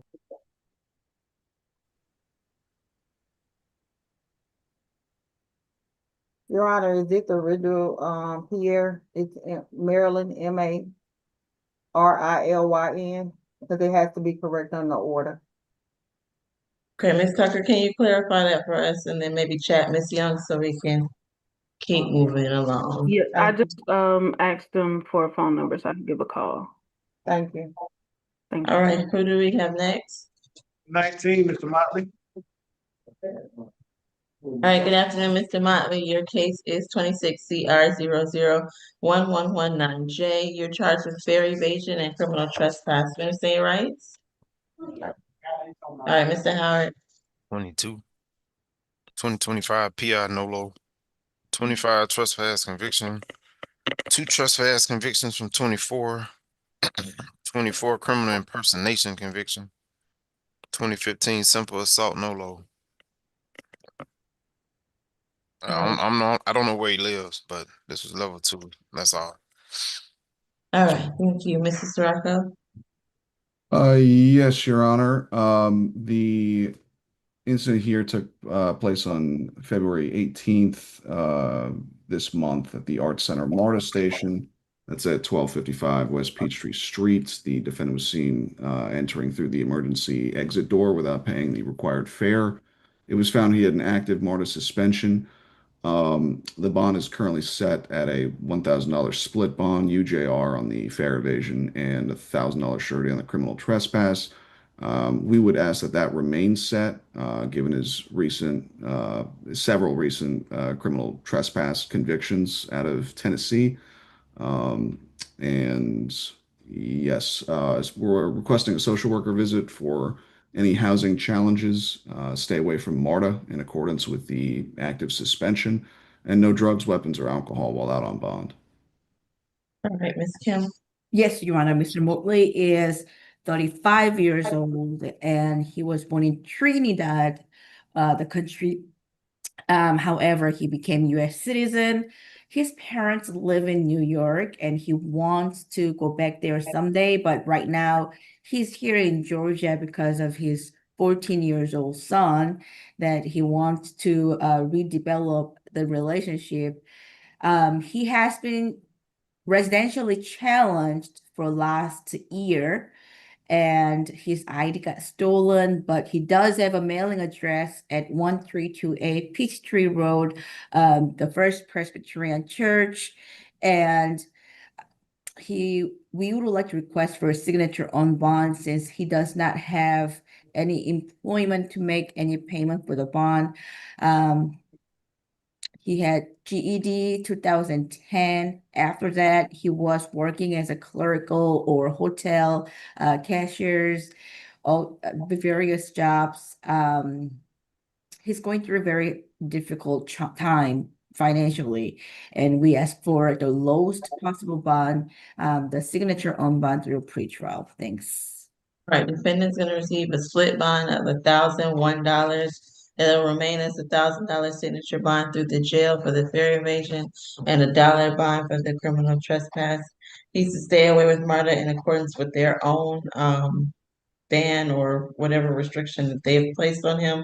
have no alcohol, no drugs, no weapons. And the case, because of the dollar cash bond, is going to state all purpose on March the 5th. Is there anything additional?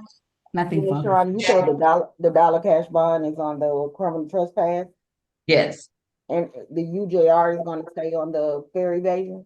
correct. So it'll be 1,001 total for Wait, UJR. Well, make it 1,000. no, But technically, just make it a dollar split. say. There is an amount with the UJR.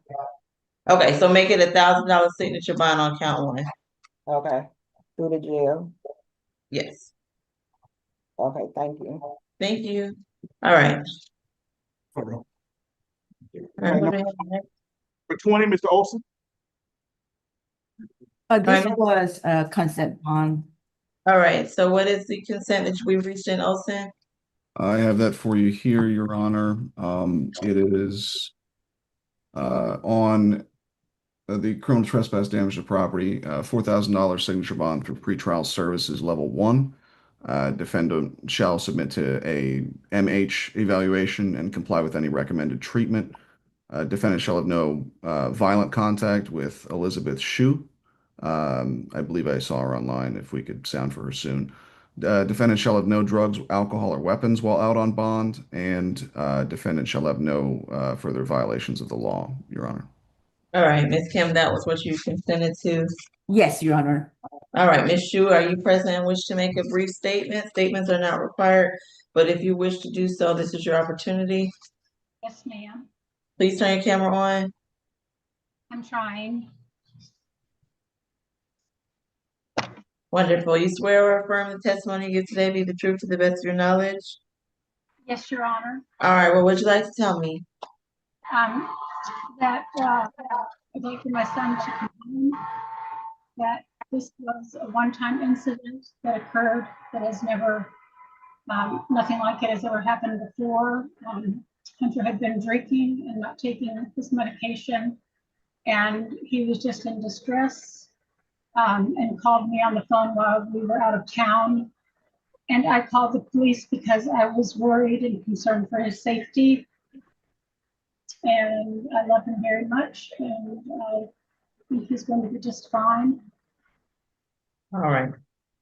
He's gonna get that signature bond as the state and defense have agreed to, all right? And I like your shirt. Best of luck to all parties concerned in this case. The matter is closed for today. And I'm just making sure, yeah, he doesn't need a co-signer.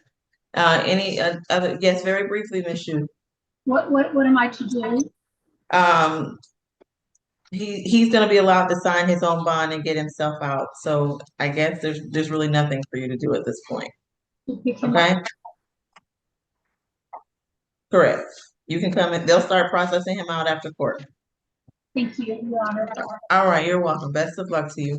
All right, who do we have next? How much was that again? I'm sorry. I'm sorry, say it again. How much was that again? I'm sorry. 4,000 level 1 signature bond. Next. All right, who do we have next? 21, Mr. Patrick. I'm sorry, say it again. 21, Mr. Patrick. All right, Mr. Patrick, your case is 26 CR 001152J. You're charged with criminal trespass. You understand your rights? Yes. All right. Is that a yes? You're holding your hand? Oh. All right, we're gonna assume you understand your rights and we'll come back to your question. Mr. Howard? 14. Got to open entering auto trespass theft by taking. It's 24 SC 006 511. Got to open shoplifting. 2025 breaking entering. Attempt to break or entering auto conviction is out of state. 2024 probation. 22 possession of marijuana with intent. Injury to property. Carrying concealed gun. Possession of a firearm by convicted felon conviction. That's good. That's good. Thank you, Mr. Howard. All right, Mr. Sirocco, again, this criminal trespass, I'm most concerned with the location, and he's been criminally trespassed from there before. Yes, Your Honor. It was Exotic Rentals. That's at 3201 Peachtree Road in Atlanta. He had jumped over a locked, secured fence to gain access after being trespassed the day prior. stating he was there to get his property back. We are, based on his history, recommending and in that open case, a $1,000 surety, social worker visit for BHET and housing, stay away from the exotic rentals location at 3201 Peachtree Road in Atlanta, and no drugs, weapons, or alcohol while out on bond. That is all for the state on this one. All right, Ms. Kim? Yes, my client, Mr. Patrick, is 30 years old, and Your Honor, we strongly recommend him for a social worker visit and BHET. Most likely, he will have to be rescheduled for a competence calendar on Thursday, 11 a.m. He does have a mailing address, but he does not have any employment at this point.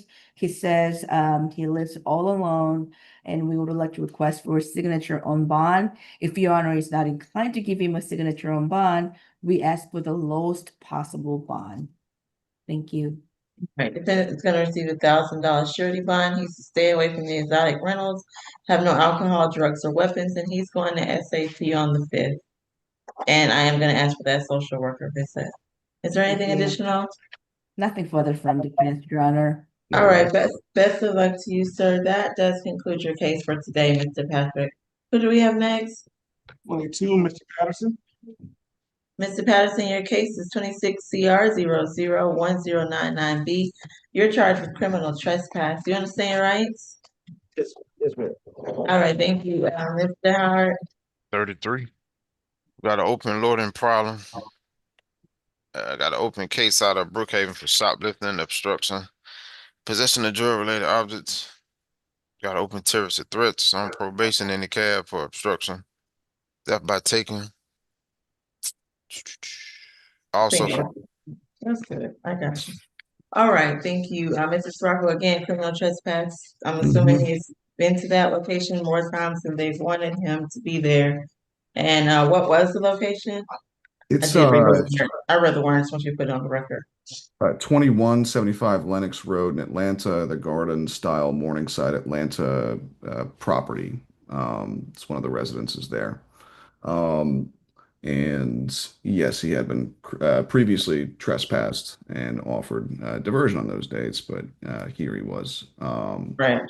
The state's recommendation, with his history of FTAs and prior trespass convictions, is going to be a $1,000 surety social worker visit for BHET and housing. Stay away from the stated incident location, Judge, and no drugs, weapons, or alcohol while out on bond. All right. Ms. Kim, he's not eligible for the signature bond, but please proceed in light of that.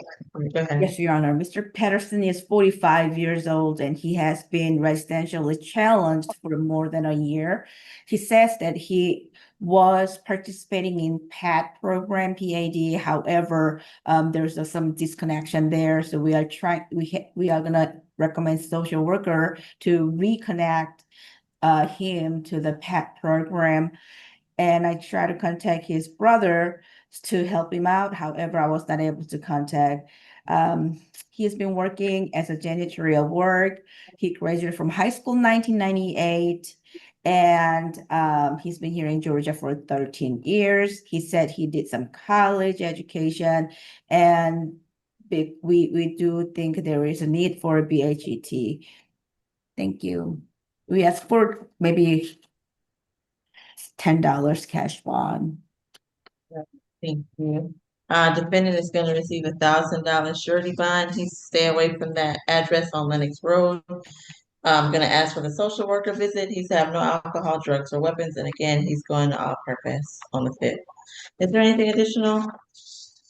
Nothing on stage, Judge. All right. Best of luck to you, sir. That concludes your case. Who do we have next? Number 23, Mr. Rger. The Rger, your case is 26 CR 001153E. You're charged with unlawful squatting and giving false information. Do you understand your rights? All right, Mr. Howard. 20 on probation for ag assault. 2025 FTA, 2019 FTA, 2018 theft by receiving NOLO. Level 3. That's all. All right, thank you, Mrs. Sirocco. Your Honor, I'm so sorry. I'm gonna need the position number. 23, Mr. Rger. Rger, thank you.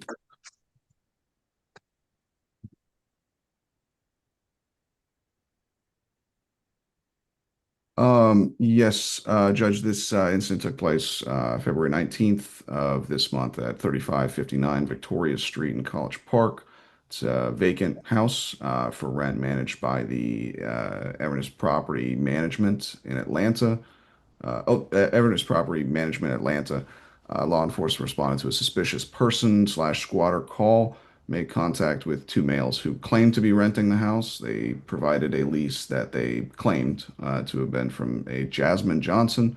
Law enforcement couldn't reach that person. There was no proof of deposit, no key. The defendants entered via an unlocked door, and there was no furniture indicating occupancy. The name provided to law enforcement by the defendant was a false one. He was later positively identified. The state's recommendation with the FTAs is going to be $1,000 surety, social worker visit for housing, stay away from the 3559 Victoria Street College Park address, and no drugs, weapons, or alcohol while out on bond. All right, thank you, Ms. Kim. Yes, Mr. Rger is 47 years old. He was born in Chicago, Illinois, and he came to Georgia about 10 years ago. He works at call center and he restocked at Family Dollar. He has two different jobs, trying to make a means to meet. He is actually residing with his friends at the address at the Odyssey, and he does have a good phone number, Your Honor. We would like to request for a signature on bond. We do understand that he was arrested before, but he graduated from high school 1997. He went to associate degree for computer business administration, and he's trying to pursue to go to nursing school right now. He does have a severe medical condition that he needs to take care of, and we ask for signature on bond. Thank you. All right, defendant's gonna receive $1,000 surety bond, 500 on each count. He's to stay away from that property on Victoria Street. I am gonna ask the social worker to visit. I won't require it as a condition of release, however. He's to have no alcohol, no drugs, no weapons. Is there anything additional? Nothing further from defense, Your Honor. No, All Your Honor. right. Sir, you have a very brief question about the bond? You're more than welcome to call me. You have a right to remain silent. I strongly recommend you not to say anything, Mr. Rger. Okay. All right. All right, who do we have next? Best of luck to you, Mr. Rger. 24, Mr. Richardson. All right, good afternoon, Mr. Richardson. Your case is 26 CR 00110D. I'm sorry, 110D. In this case, you're charged with criminal trespass, simple battery, and disorderly conduct.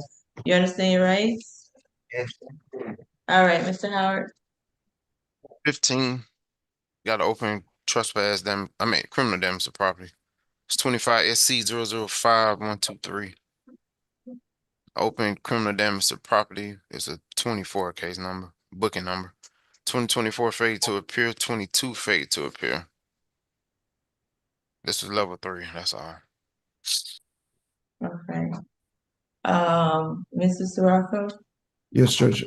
So this took place on February 17th of this year at 1460 West Peachtree Street, Northwest Atlanta. It's an apartment complex. Law enforcement responded to a person injured / dispute call after security reported a male possibly overdosing. The officer made contact with the victim, Miss Toni Highsmith, Toni, who explained that the defendant, who is her neighbor, forced her door open without permission, pushed her with both hands, knocking her over furniture, then pulled the blinds and shattered the window glass. He admitted he had taken, quote, bad pills. The officer observed the shattered window, and the defendant was identified after that point. I should note that that open case is alleged to have involved him taking bricks and breaking the windows of a different woman's residence. The criminal damage to property in the second ending in 5123 in Superior Court. With that, his history is FTAs as recent as 2024. We are recommending a $3,000 total surety, $1,000 on each count. We're recommending ADET for this defendant at this point. No further contact with Tony Highsmith. Stay away from 1460 West Peachtree Street, Northwest in Atlanta, and no drugs, weapons, or alcohol while out on bond. All right, I'm sorry, the name was Tony Highsmith, was that Yes, it? Your Honor. Is Tony Highsmith present, wishes to make a statement? All right, Ms. Kim? Your Honor, I apologize, but what's the last name of the client? Oh, Richardson. Richardson, yes, Your Honor. Mr. Richardson is 45 years old, and Your Honor, he actually is enrolled in Hope Atlanta program right now. We do have his good phone number, and he does have 2 referrals that we can kind of like have an emergency contact. He does have a job he's working for, and he gave me the phone number for his employer. We believe that we kind of want him to get a signature on bond. He studied up to like 9th grade, and then after that he could not complete his GED, but he's working at landscaping. He does have a doctor's appointment soon, so he really wants to get out to take care of his medical needs. He does have a very serious medical needs. He has 4 minor children, 2, 4, 16. That's about it, Your Honor. But he does have a good phone numbers. All right, defendant's gonna receive $1,000 surety bond, 500 on count 1, 250 on each remaining count. He's to have no contact with the alleged victim and stay away from the address on Peachtree, I think it was Road. Street, Your Honor. West Peachtree Street, West Peachtree Street. He's to have no alcohol, no drugs, no weapons, and he's going to all purpose on the 4th. I'm sorry, on the 5th. I am gonna request that social worker visit. Is there anything additional? All right, best of luck to you, Mr. Richardson. That concludes your case for today. Good afternoon, Your Honor. We're over at ACDC. We have 2 females. Can you read them in rights real quick? Yes, and who was in the chair? This is add-on number 5, Miss Jenkins. Number 5. You must be 5 on the add-on? Yes, add-on number 5. No? Okay, hold on. Is it Dominique Jenkins? Yes. She's on the regular calendar? I think she might be on the regular calendar. Oh, number 12. All right. All defendants at South Annex, please 11. take. Wait, what? What's happening? Hold on one second. All defendants at South Annex, you have an absolute right to remain silent. Anything you say regarding the facts of your case can and will be used against you. You have a right to an attorney, and I'm conducting this hearing by video. I'm sorry, and your name, what is the defendant's name again? Dominique. She's number 11. Okay. Thank you. Your case is 26 CR 001121C. You're charged with criminal trespass and damage. Do you understand those rights? Did I just explain them to you, Ms. Jenkins? Yes, man. I thought I was charged with damage to property, not Yes, criminal trespass and damage to property. Okay, don't say too much. The state is listening. I don't want them to use it against you. Okay. All right. Thank you, Mr. Howard. 22. On probation out of the cab, simple battery. Probation, Fulton County, 2 counts, simple battery against police. And a regular simple battery. There's an open case out of Fort Valley for battery. FTAs from 25, 24, and 2 from 22. This was level 4, that's all. Thank you, Mr. Sirocco. Yes, Judge. Police responded to a vandalism complaint at the BP gas station. That's at 245 Memorial Drive, Southeast in Atlanta. The victim, Mr. Shazad Noorani, explained that the defendant had struck the rear window of his vehicle, with a stick or steel rod, one of the two, shattering it. He had asked her to leave the property several times earlier that day, and she was back. Officers did a show up identification, and the defendant was positively identified. You've heard that she has a number of FTAs and convictions that are recent. One of them that pretrial mentioned with the simple battery against law enforcement officer charges. There's also a criminal trespass charge of which she was convicted on that, and that was at a different gas station where the defendant punched the clerk of the store after refusing to leave. So this sort of unruly behavior at a gas station is nothing new to her. We did speak with the victim, Mr. Norani. He confirmed the events in the warrant. He's the store manager there. And I've seen the defendant on the property. Previously, he's asking for a stay away from the location.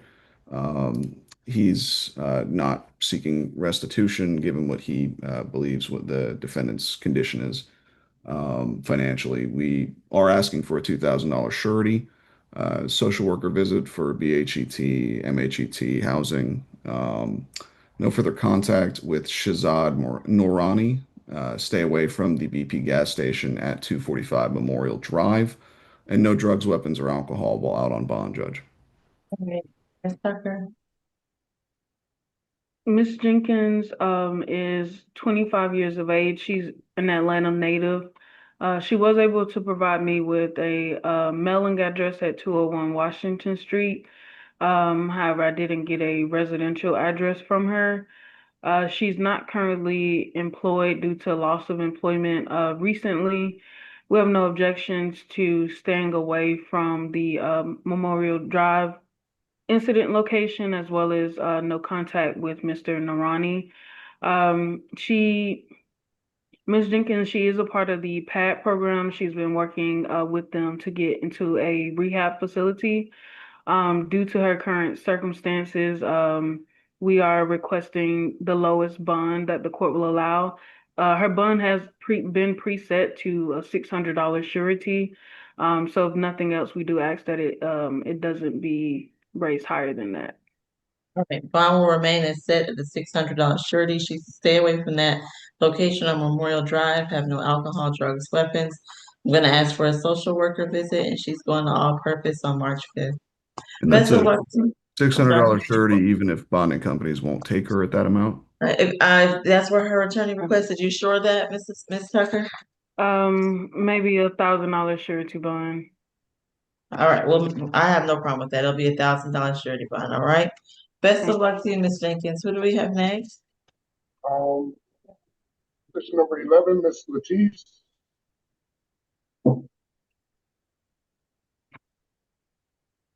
You may add on 5. But add-on 5, I'm sorry, I got those two mixed up, I'm sorry. Okay, thank you. Ms. Latise, your case is 26 CR 001171L. You're charged with simple battery and simple assault. Did you understand the rights as I just explained them previously? All right, thank you. Mr. Howard? 35. On probation out of Gwinnett for obstruction. Clayton County, simple battery. Fulton appears to be robbery, 21 SC 177410. Got an open PI out of the cab. Saw 2 FTAs from last year. 2022 simple battery conviction. 2022 obstruction conviction. 2020 PI conviction. 2019 PI theft by taking trespass NOLO. And a 2019 simple battery trespass obstruction NOLO. This is level 4. Thank you, Ms. Evans Battle. All right. Yes, Your Honor. This incident happened on the street at around 275 Auburn Avenue Northeast on February the 14th of 2026. The victim was a pedestrian walking on the street, Ms. Wang. Her first name is spelled Xing. Wang is her last name. And as she was walking along the street, Miss Latise struck her, and Mr. Nichols, who was on a streetcar train, hopped off the train and intervened, and she attempted to strike him also. His name is Cameron Nichols. Our bond recommendation in this case is for a $1,500 surety as to each count, so that would be a $3,000 surety bond. no further contact with Ms. Wang and Mr. Nichols, that she, I gathered this was like an unprovoked incident, so we would ask for a social worker for MH issues, that she meet with them as well. No alcohol, drugs, and weapons while out on bond. All right, thank you. Is Ms. Wang or perhaps Ms. Wong present and wishes to make a statement? All right, hearing none, Ms. Tucker. Yes, Miss Latise is 29 years of age. She is currently residentially challenged. However, she has lived in the Atlanta area since 2007. She's completed her education up to the 11th grade. However, she's not currently employed. And she does have a 10-year-old daughter that she helps support. We have no objection to no contact with the alleged victims in this matter. Her current bond has been preset to $1,200. We're asking for a reduced amount, whatever the court finds appropriate in this matter. All right, defendant's gonna receive a $1,500 surety bond, 1,000 on count one, 500 count two.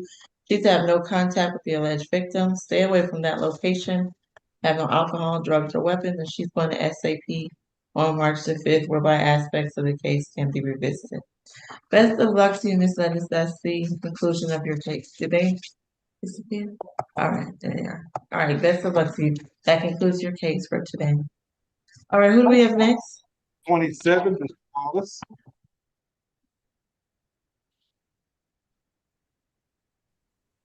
Oh, and I do need it. If I didn't say it, social worker visit for Ms. Lettuce. All right, then that's Mr. Wallace. Your case is 26 CR 001136J. In this case, you are charged with terroristic threats and acts, 2 counts for that. You understand your rights today? All right, thank you, Mr. Howard. Fifth adult arrest. 2025, it's 7 counts of possession of a knife or firearm during a commission. Criminal use of an article with alter ID mark. 2 counts for trafficking a controlled substance. Open ag assault, possession of a firearm during a commission out of the cab.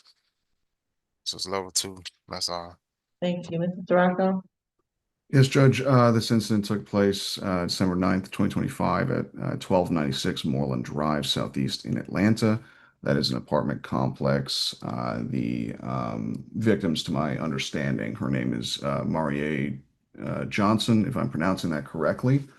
Law enforcement had responded to a fight call here and made contact with her. She explained that the defendant, who is her friend's ex-boyfriend, friend's name is Charmia Acel, either way, had threatened to shoot her if she intervened in a fight between her friend and another female.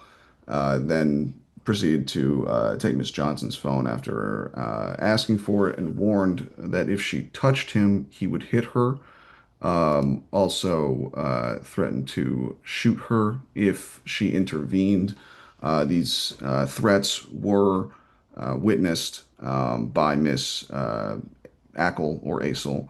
And we did request a felony transfer. The DA's office told us to keep it and handle this particular case. Given we sent that transfer request given the threat suggesting death, Your Honor. With the open aggravated assault and there being a pistol present, the victim here was hit on the head with a pistol by the female accompanying the defendant.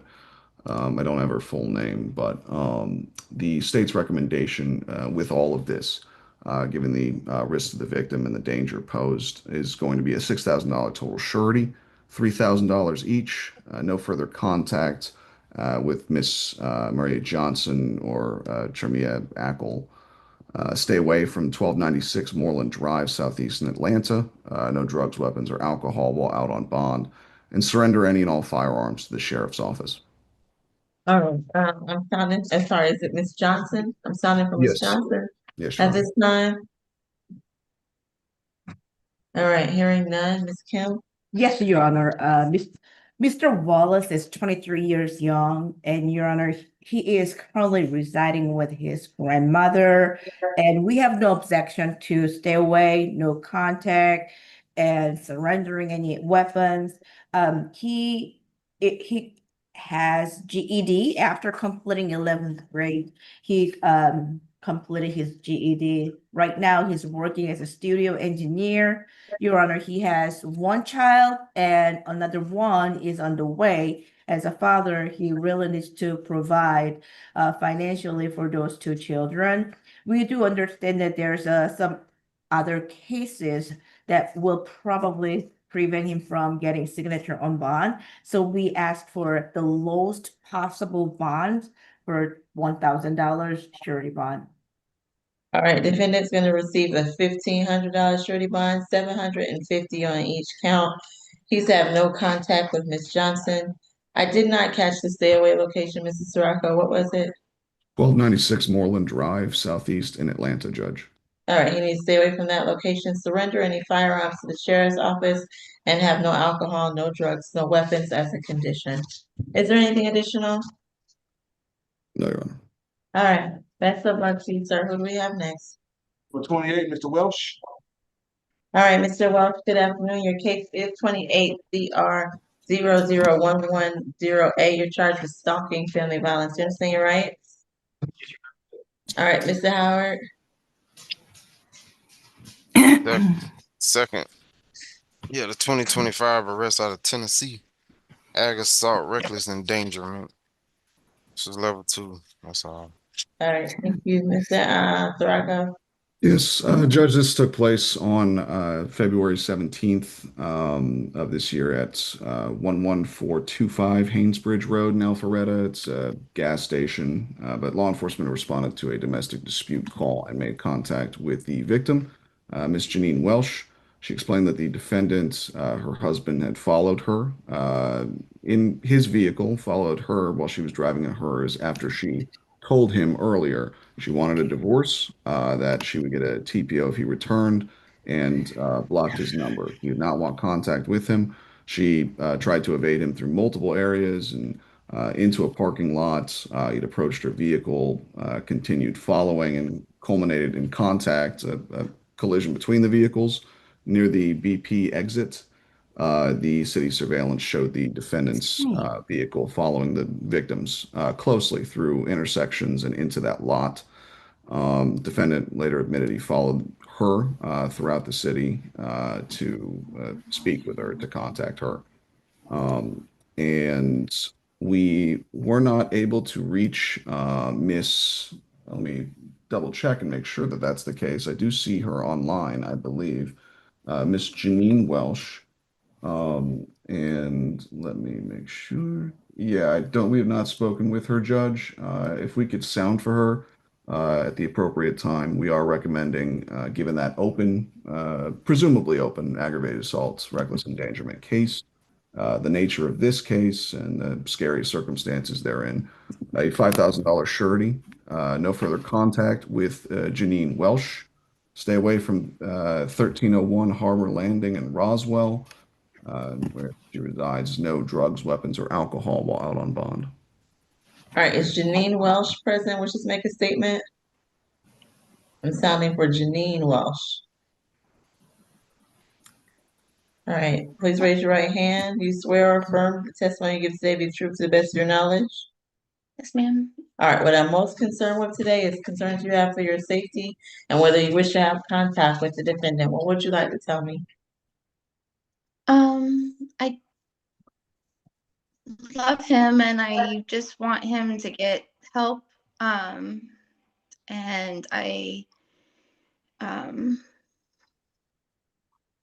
yeah, as long as he gets some anger management and some therapy, then he can have contact after he does those things. Thank you. I appreciate you coming to court to make that statement. Ms. Kim? Yes, Your Honor. Mr. Welsh is 39 years old, and he was born in Reno, Nevada. However, he came to Georgia about 12 years ago, and He's married and he has 4 children, 2, 4, 6, and 15 years old. And I believe his mother, Tracy Welsh, is on the line to support him. He has a strong ties to the community. He's not a flight risk, Your Honor. And he has a job, very good job at City of Alpharetta. He graduated from high school 2005, and he does have a bachelor's degree in business management. And he also has an International Society of Tree People certification to work professionally for the landscaping.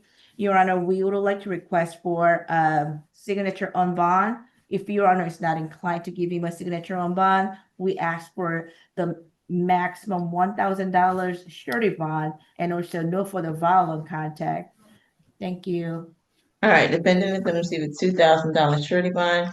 He's to have no contact with Miss Welsh and stay away from the 1301 address in Roswell. He's to have no alcohol, no drugs, no weapons, and he's going to all purpose on March the 5th. Is there anything additional from the state or from the defense? Nothing further from defense, Your Honor. All right. Mr. Welsh, best of luck to you and to all parties concerned. The case is closed for today. All right, who do we have next? For Mr. Jewell. I'm sorry, we can't hear. Say that again. Well, they didn't give us a chance.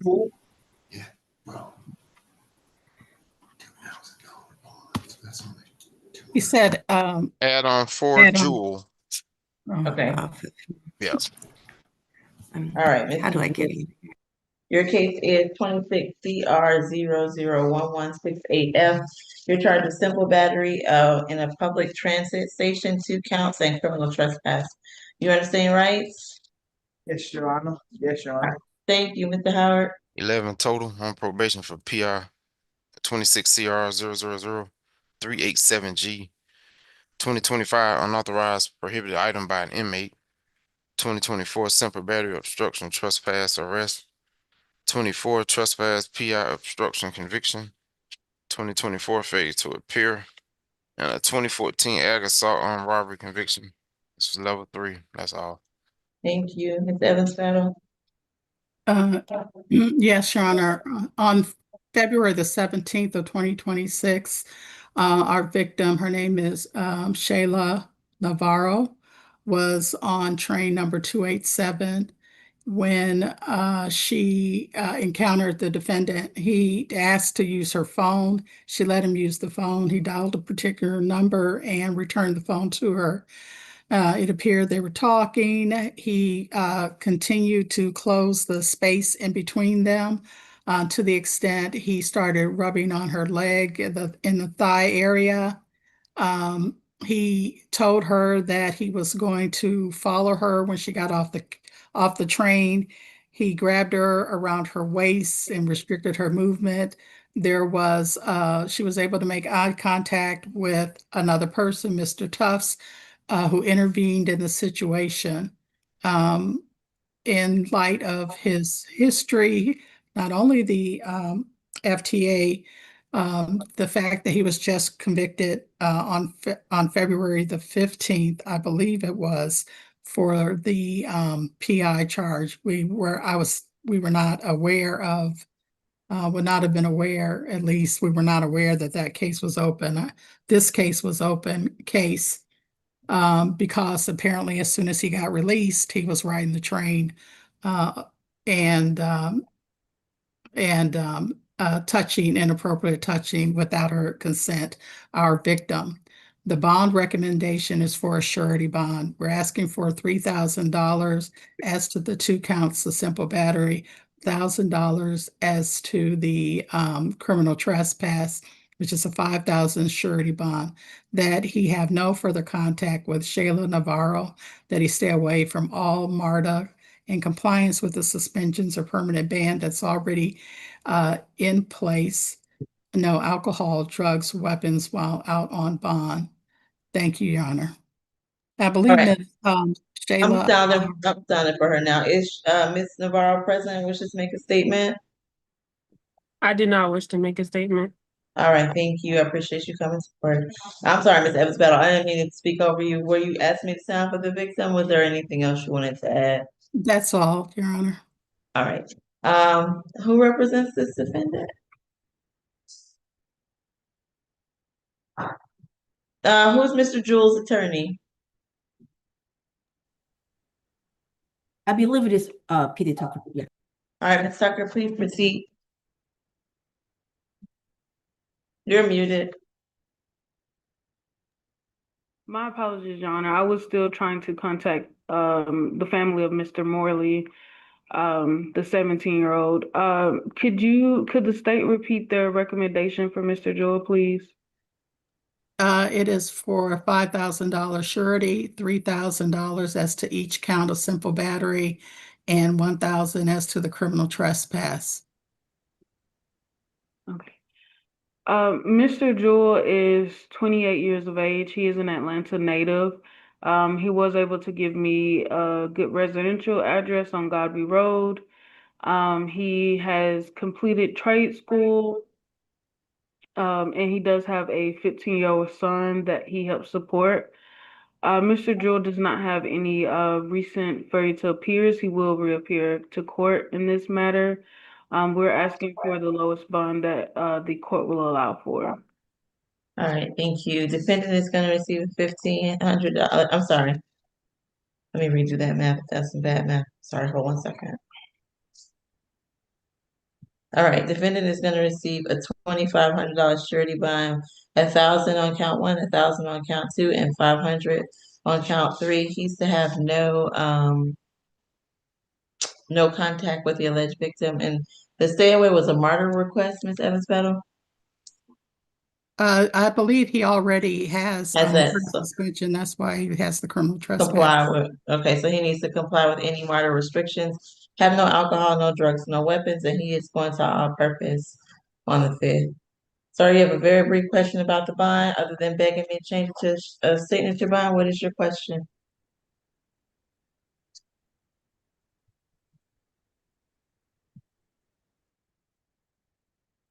What's your question? Okay, I'm sorry, Your Honor. Can you repeat that again, Your Honor?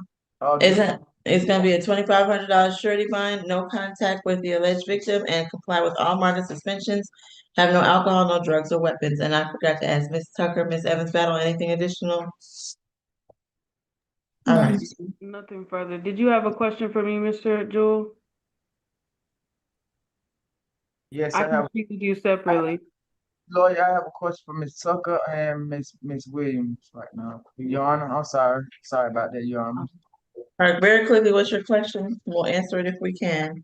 Don't say too much. You will infringe upon your right to remain silent. Okay, well, my bond, can I like pay for my account and like sign off like on Fulton County? Cause like my help is my parents there. I always been there, but I just like would sign for myself like through my account on my security. Okay, You're asking about posting bond. The judge is not going to be able to assist you with that. That's the process you're. I'm talking about, can I pay for it myself, like through the county? It's a way. He's asking for the 10% bond. I will consider it, okay, sir? Let me think about it, okay? All right. Best of luck to you, Mr. Jewell. I will put that on my note for consideration. I have several things to consider today. Okay, yes, Your Honor. Take your time, Your Honor. I'm sorry about that. All right. Best of luck to you, sir. Have a nice day, man. All right, you too. Who do we have next? Nice. We go to the waivers. Okay, so I'm assuming position 5 is a waiver. I'm not 5, I'm sorry. 6, Fletcher. Is that a waiver? I have a Stephen Williams, Your Honor. Is that a waiver? Yes, 29. What's the announcement for Juan Fletcher, number 6? Oh, that one, not me, Your Honor. I apologize. So Fletcher is the one that we had reset from Monday, Your Honor. Same issues. Like he literally, he's like, if you don't have an offer for me, I don't want to answer any questions or anything. So I think we just can either reset him again or maybe get him on a competency calendar, because I don't think he was really understanding what I was trying to explain to him. So I'm not sure what you want to do with him, but All right, we're Same. gonna reset him and Lisa tomorrow. I'm gonna go ask some pertinent questions of people with more authority than me. We'll put him on tomorrow's calendar and we'll see if I can do something else. All right. Um, position 12, Dwayne Jenkins. That's a waiver, Your Honor. All right, I'll take that case 26 CR 001058G, in which Dwayne Jenkins is charged with criminal trespass. Mr. Howard? 16, resident of Columbus. He got an open case out of Muskogee County for CWAC. 3 counts. 2020 PR conviction, 2017 burglary conviction, 2017 domestic battery conviction, 2014 battery conviction. That's 20 good. That's good. Thank you, Mr. Howard. Unless Ms. Rainford needs more, but I think that's good for me. Ms. Evans Battle?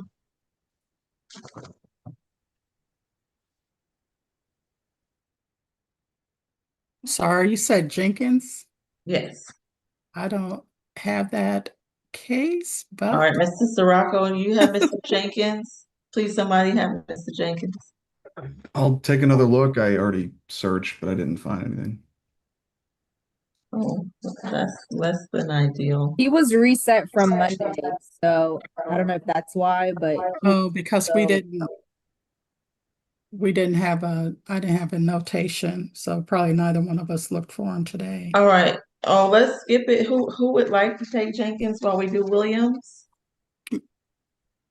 I will. What's his name again? I can let me see if I have the notes from that, if that's mine. Okay. Before we do that. But can we go ahead and call the next case regardless? That would be good. All right. Mr. Williams, I'm sorry, Mr. Williams not present, but we'll take up Stephen Williams, 26 CR 001112C. He's charged with theft by taking. Mr. Howard, can we have Mr. Williams' history?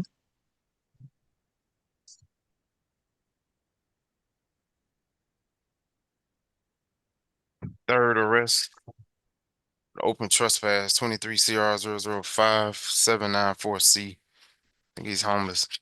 This is level 2. That's all. Okay. Yep. And Miss Evans Battle, I don't have that those notes for that. So if you could quickly, thank you. Yes, Judge. This is Stephen Williams, just double checking. Correct. Thank you. This incident took place February 14th, 2026 at 266 4th Street, Northwest in Atlanta. It's the Clow Undergraduate Learning Commons property on Georgia Tech's campus.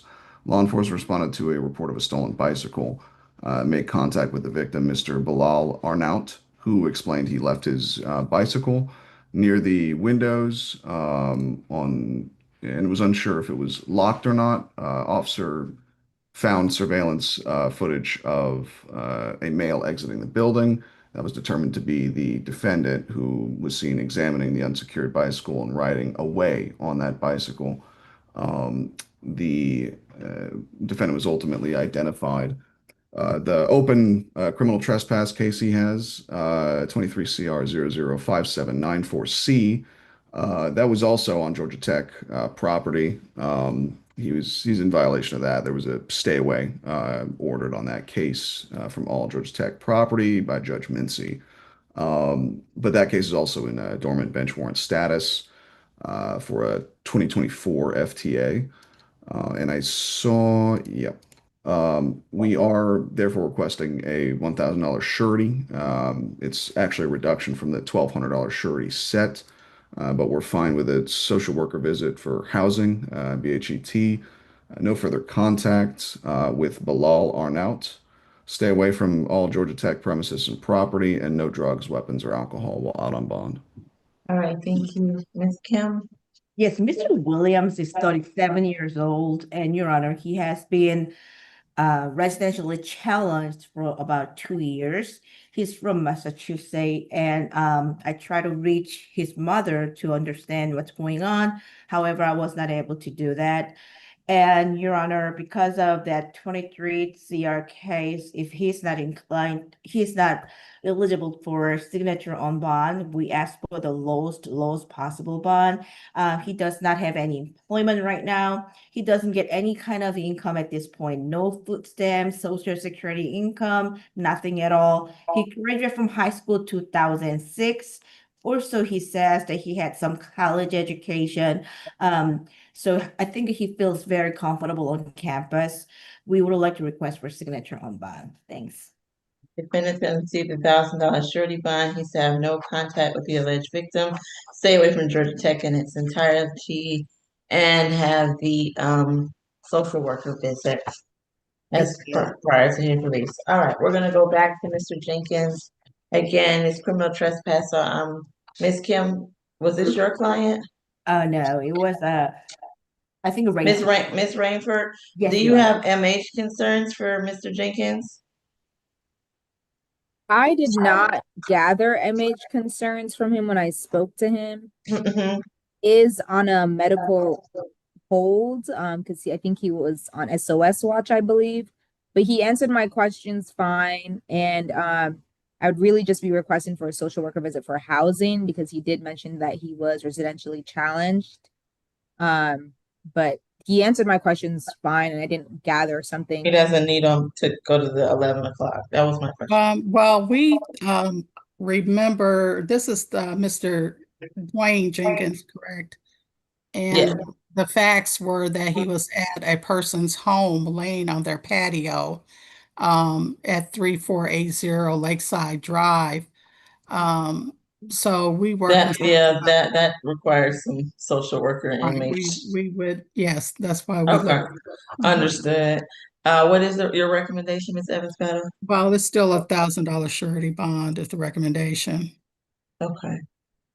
Ms. Rainford, that's what I'm, in light of his history, which we read earlier, that's what I'm inclined to go with.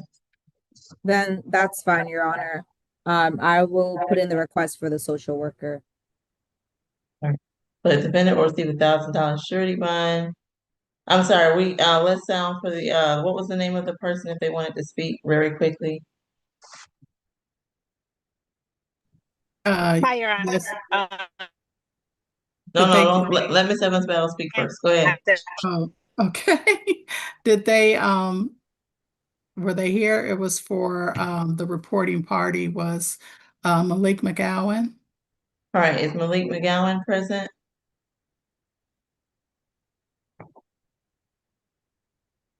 All right, are you saying that, are you the owner of 3480 Lakeside Drive? Okay, unmute very quickly. Is Zerell, Zerell? Janice is, and I believe she is here. Okay, I'm not clear on who are you, ma'am? I'm the mom of the girls he chased before the girls ran into this apartment for safety. Okay, well, we're gonna assume that you guys want absolutely no contact with him. Thank Okay, you. so we're gonna do the $1,000 surety bond, social worker visit, absolutely no contact with any alleged victims. If Ms. Evans-Battle, if you could send those names over to Ms. Young, no alcohol, no drugs, no weapons. All right.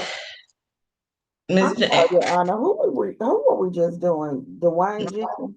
Yes, and Ms. Evans-Battle is gonna send you the name of the alleged victim.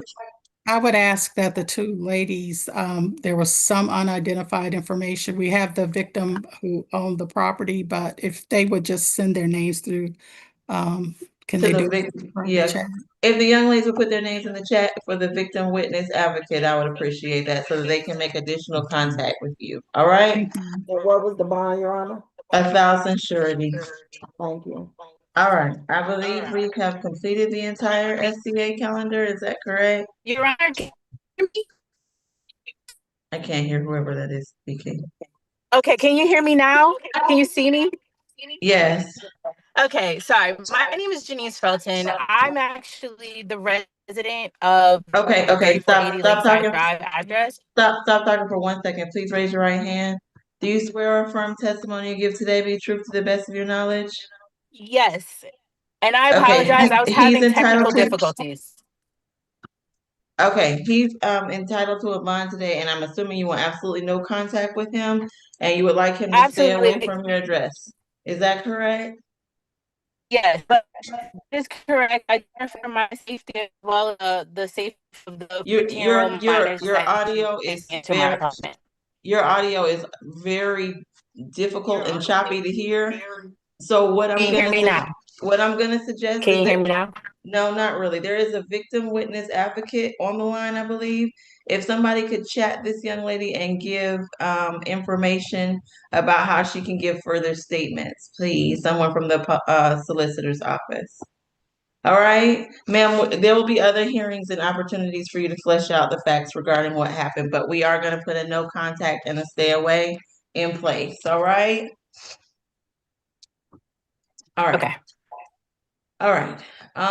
Is that the entire SCA calendar? All right. If it is, Ms. Young, will you please review for me?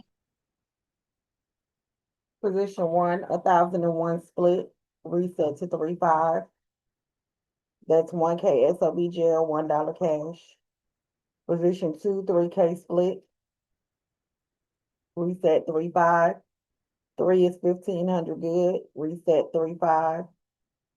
Position 4, 2K SOB pretrial level 1. Position 5, 150 cash, reset 3.5. Position 6, reset for tomorrow. Position 7, 1,500 good, reset 3.5. Position 8, 20 cash, reset 3.5. Position 9, 2,000 SOB pretrial level 1. Position 10, $10 cash, reset 3.5. 11, 1,000 good, reset 3.5. Position 12, 1,000 good, reset 3.5. Position 13, 3,500 good, reset 3.5. 14, 1,000 good, reset 3.5. Position 15, $5 cash, reset 3.5. Position 16, $10 cash, reset 3.5. 17, 5,000 SOB pretrial level 1. The co-signer is Marilyn Pierre. Position 18, 1,500 good, reset 3.5. 19, 1,001 split. Position 20, 4K SOB pretrial level 1. Position 21, 1,000 good, reset 3.5. Position 22, 1,000 good. Position 23, 1,000 good, reset 3.5. Position 24, 1,000 good, reset 3.5. Position 25, 4,000 SOB pretrial level 1, parental co-signer.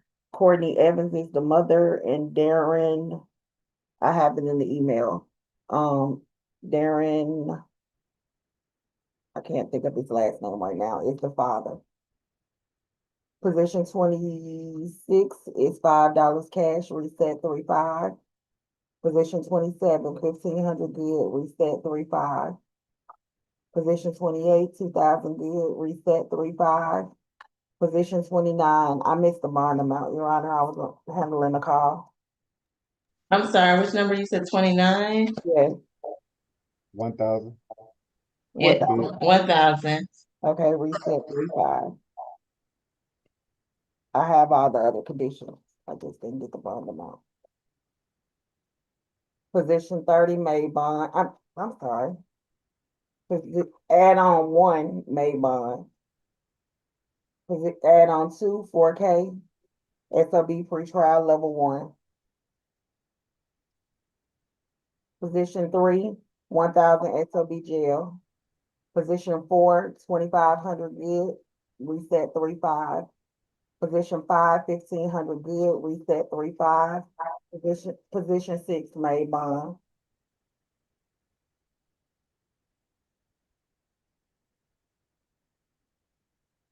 Okay. Any comments, changes, corrections, questions, or otherwise? If not, we'll be in recess until tomorrow's SCA calendar, where I again And if someone had, the victim's name to send me for the last case, please email them to me. For the last, for, They were saying some victims or. okay, I was Yes, they hoping are. They're that, actually, there's going to be additional charges that are filed, and Okay. they are actually the victims on that case. The victim for this location is Janice. Let me pull up her spelling of her name. And this is for. Her name is correct? Janice is spelled Janeese Felton. And Malik, Malik McCowan. They are the homeowners there. Michelle is the mother of one of the children that we anticipate additional charges. Spell Janice again for me, Jann. Janeese Felton. Okay, Felton, thank you. And All Malik, McCowan, and that was for Jenkins, correct? Yes, that's for Dwayne Jenkins' case. Okay, thank you. Okay, that's all it. right, everyone. I'll be waiting for Miss Young's orders. In the meantime, take care and have a good rest of your afternoon. Bye-bye. Bye-bye, everyone. All right. Bye bye.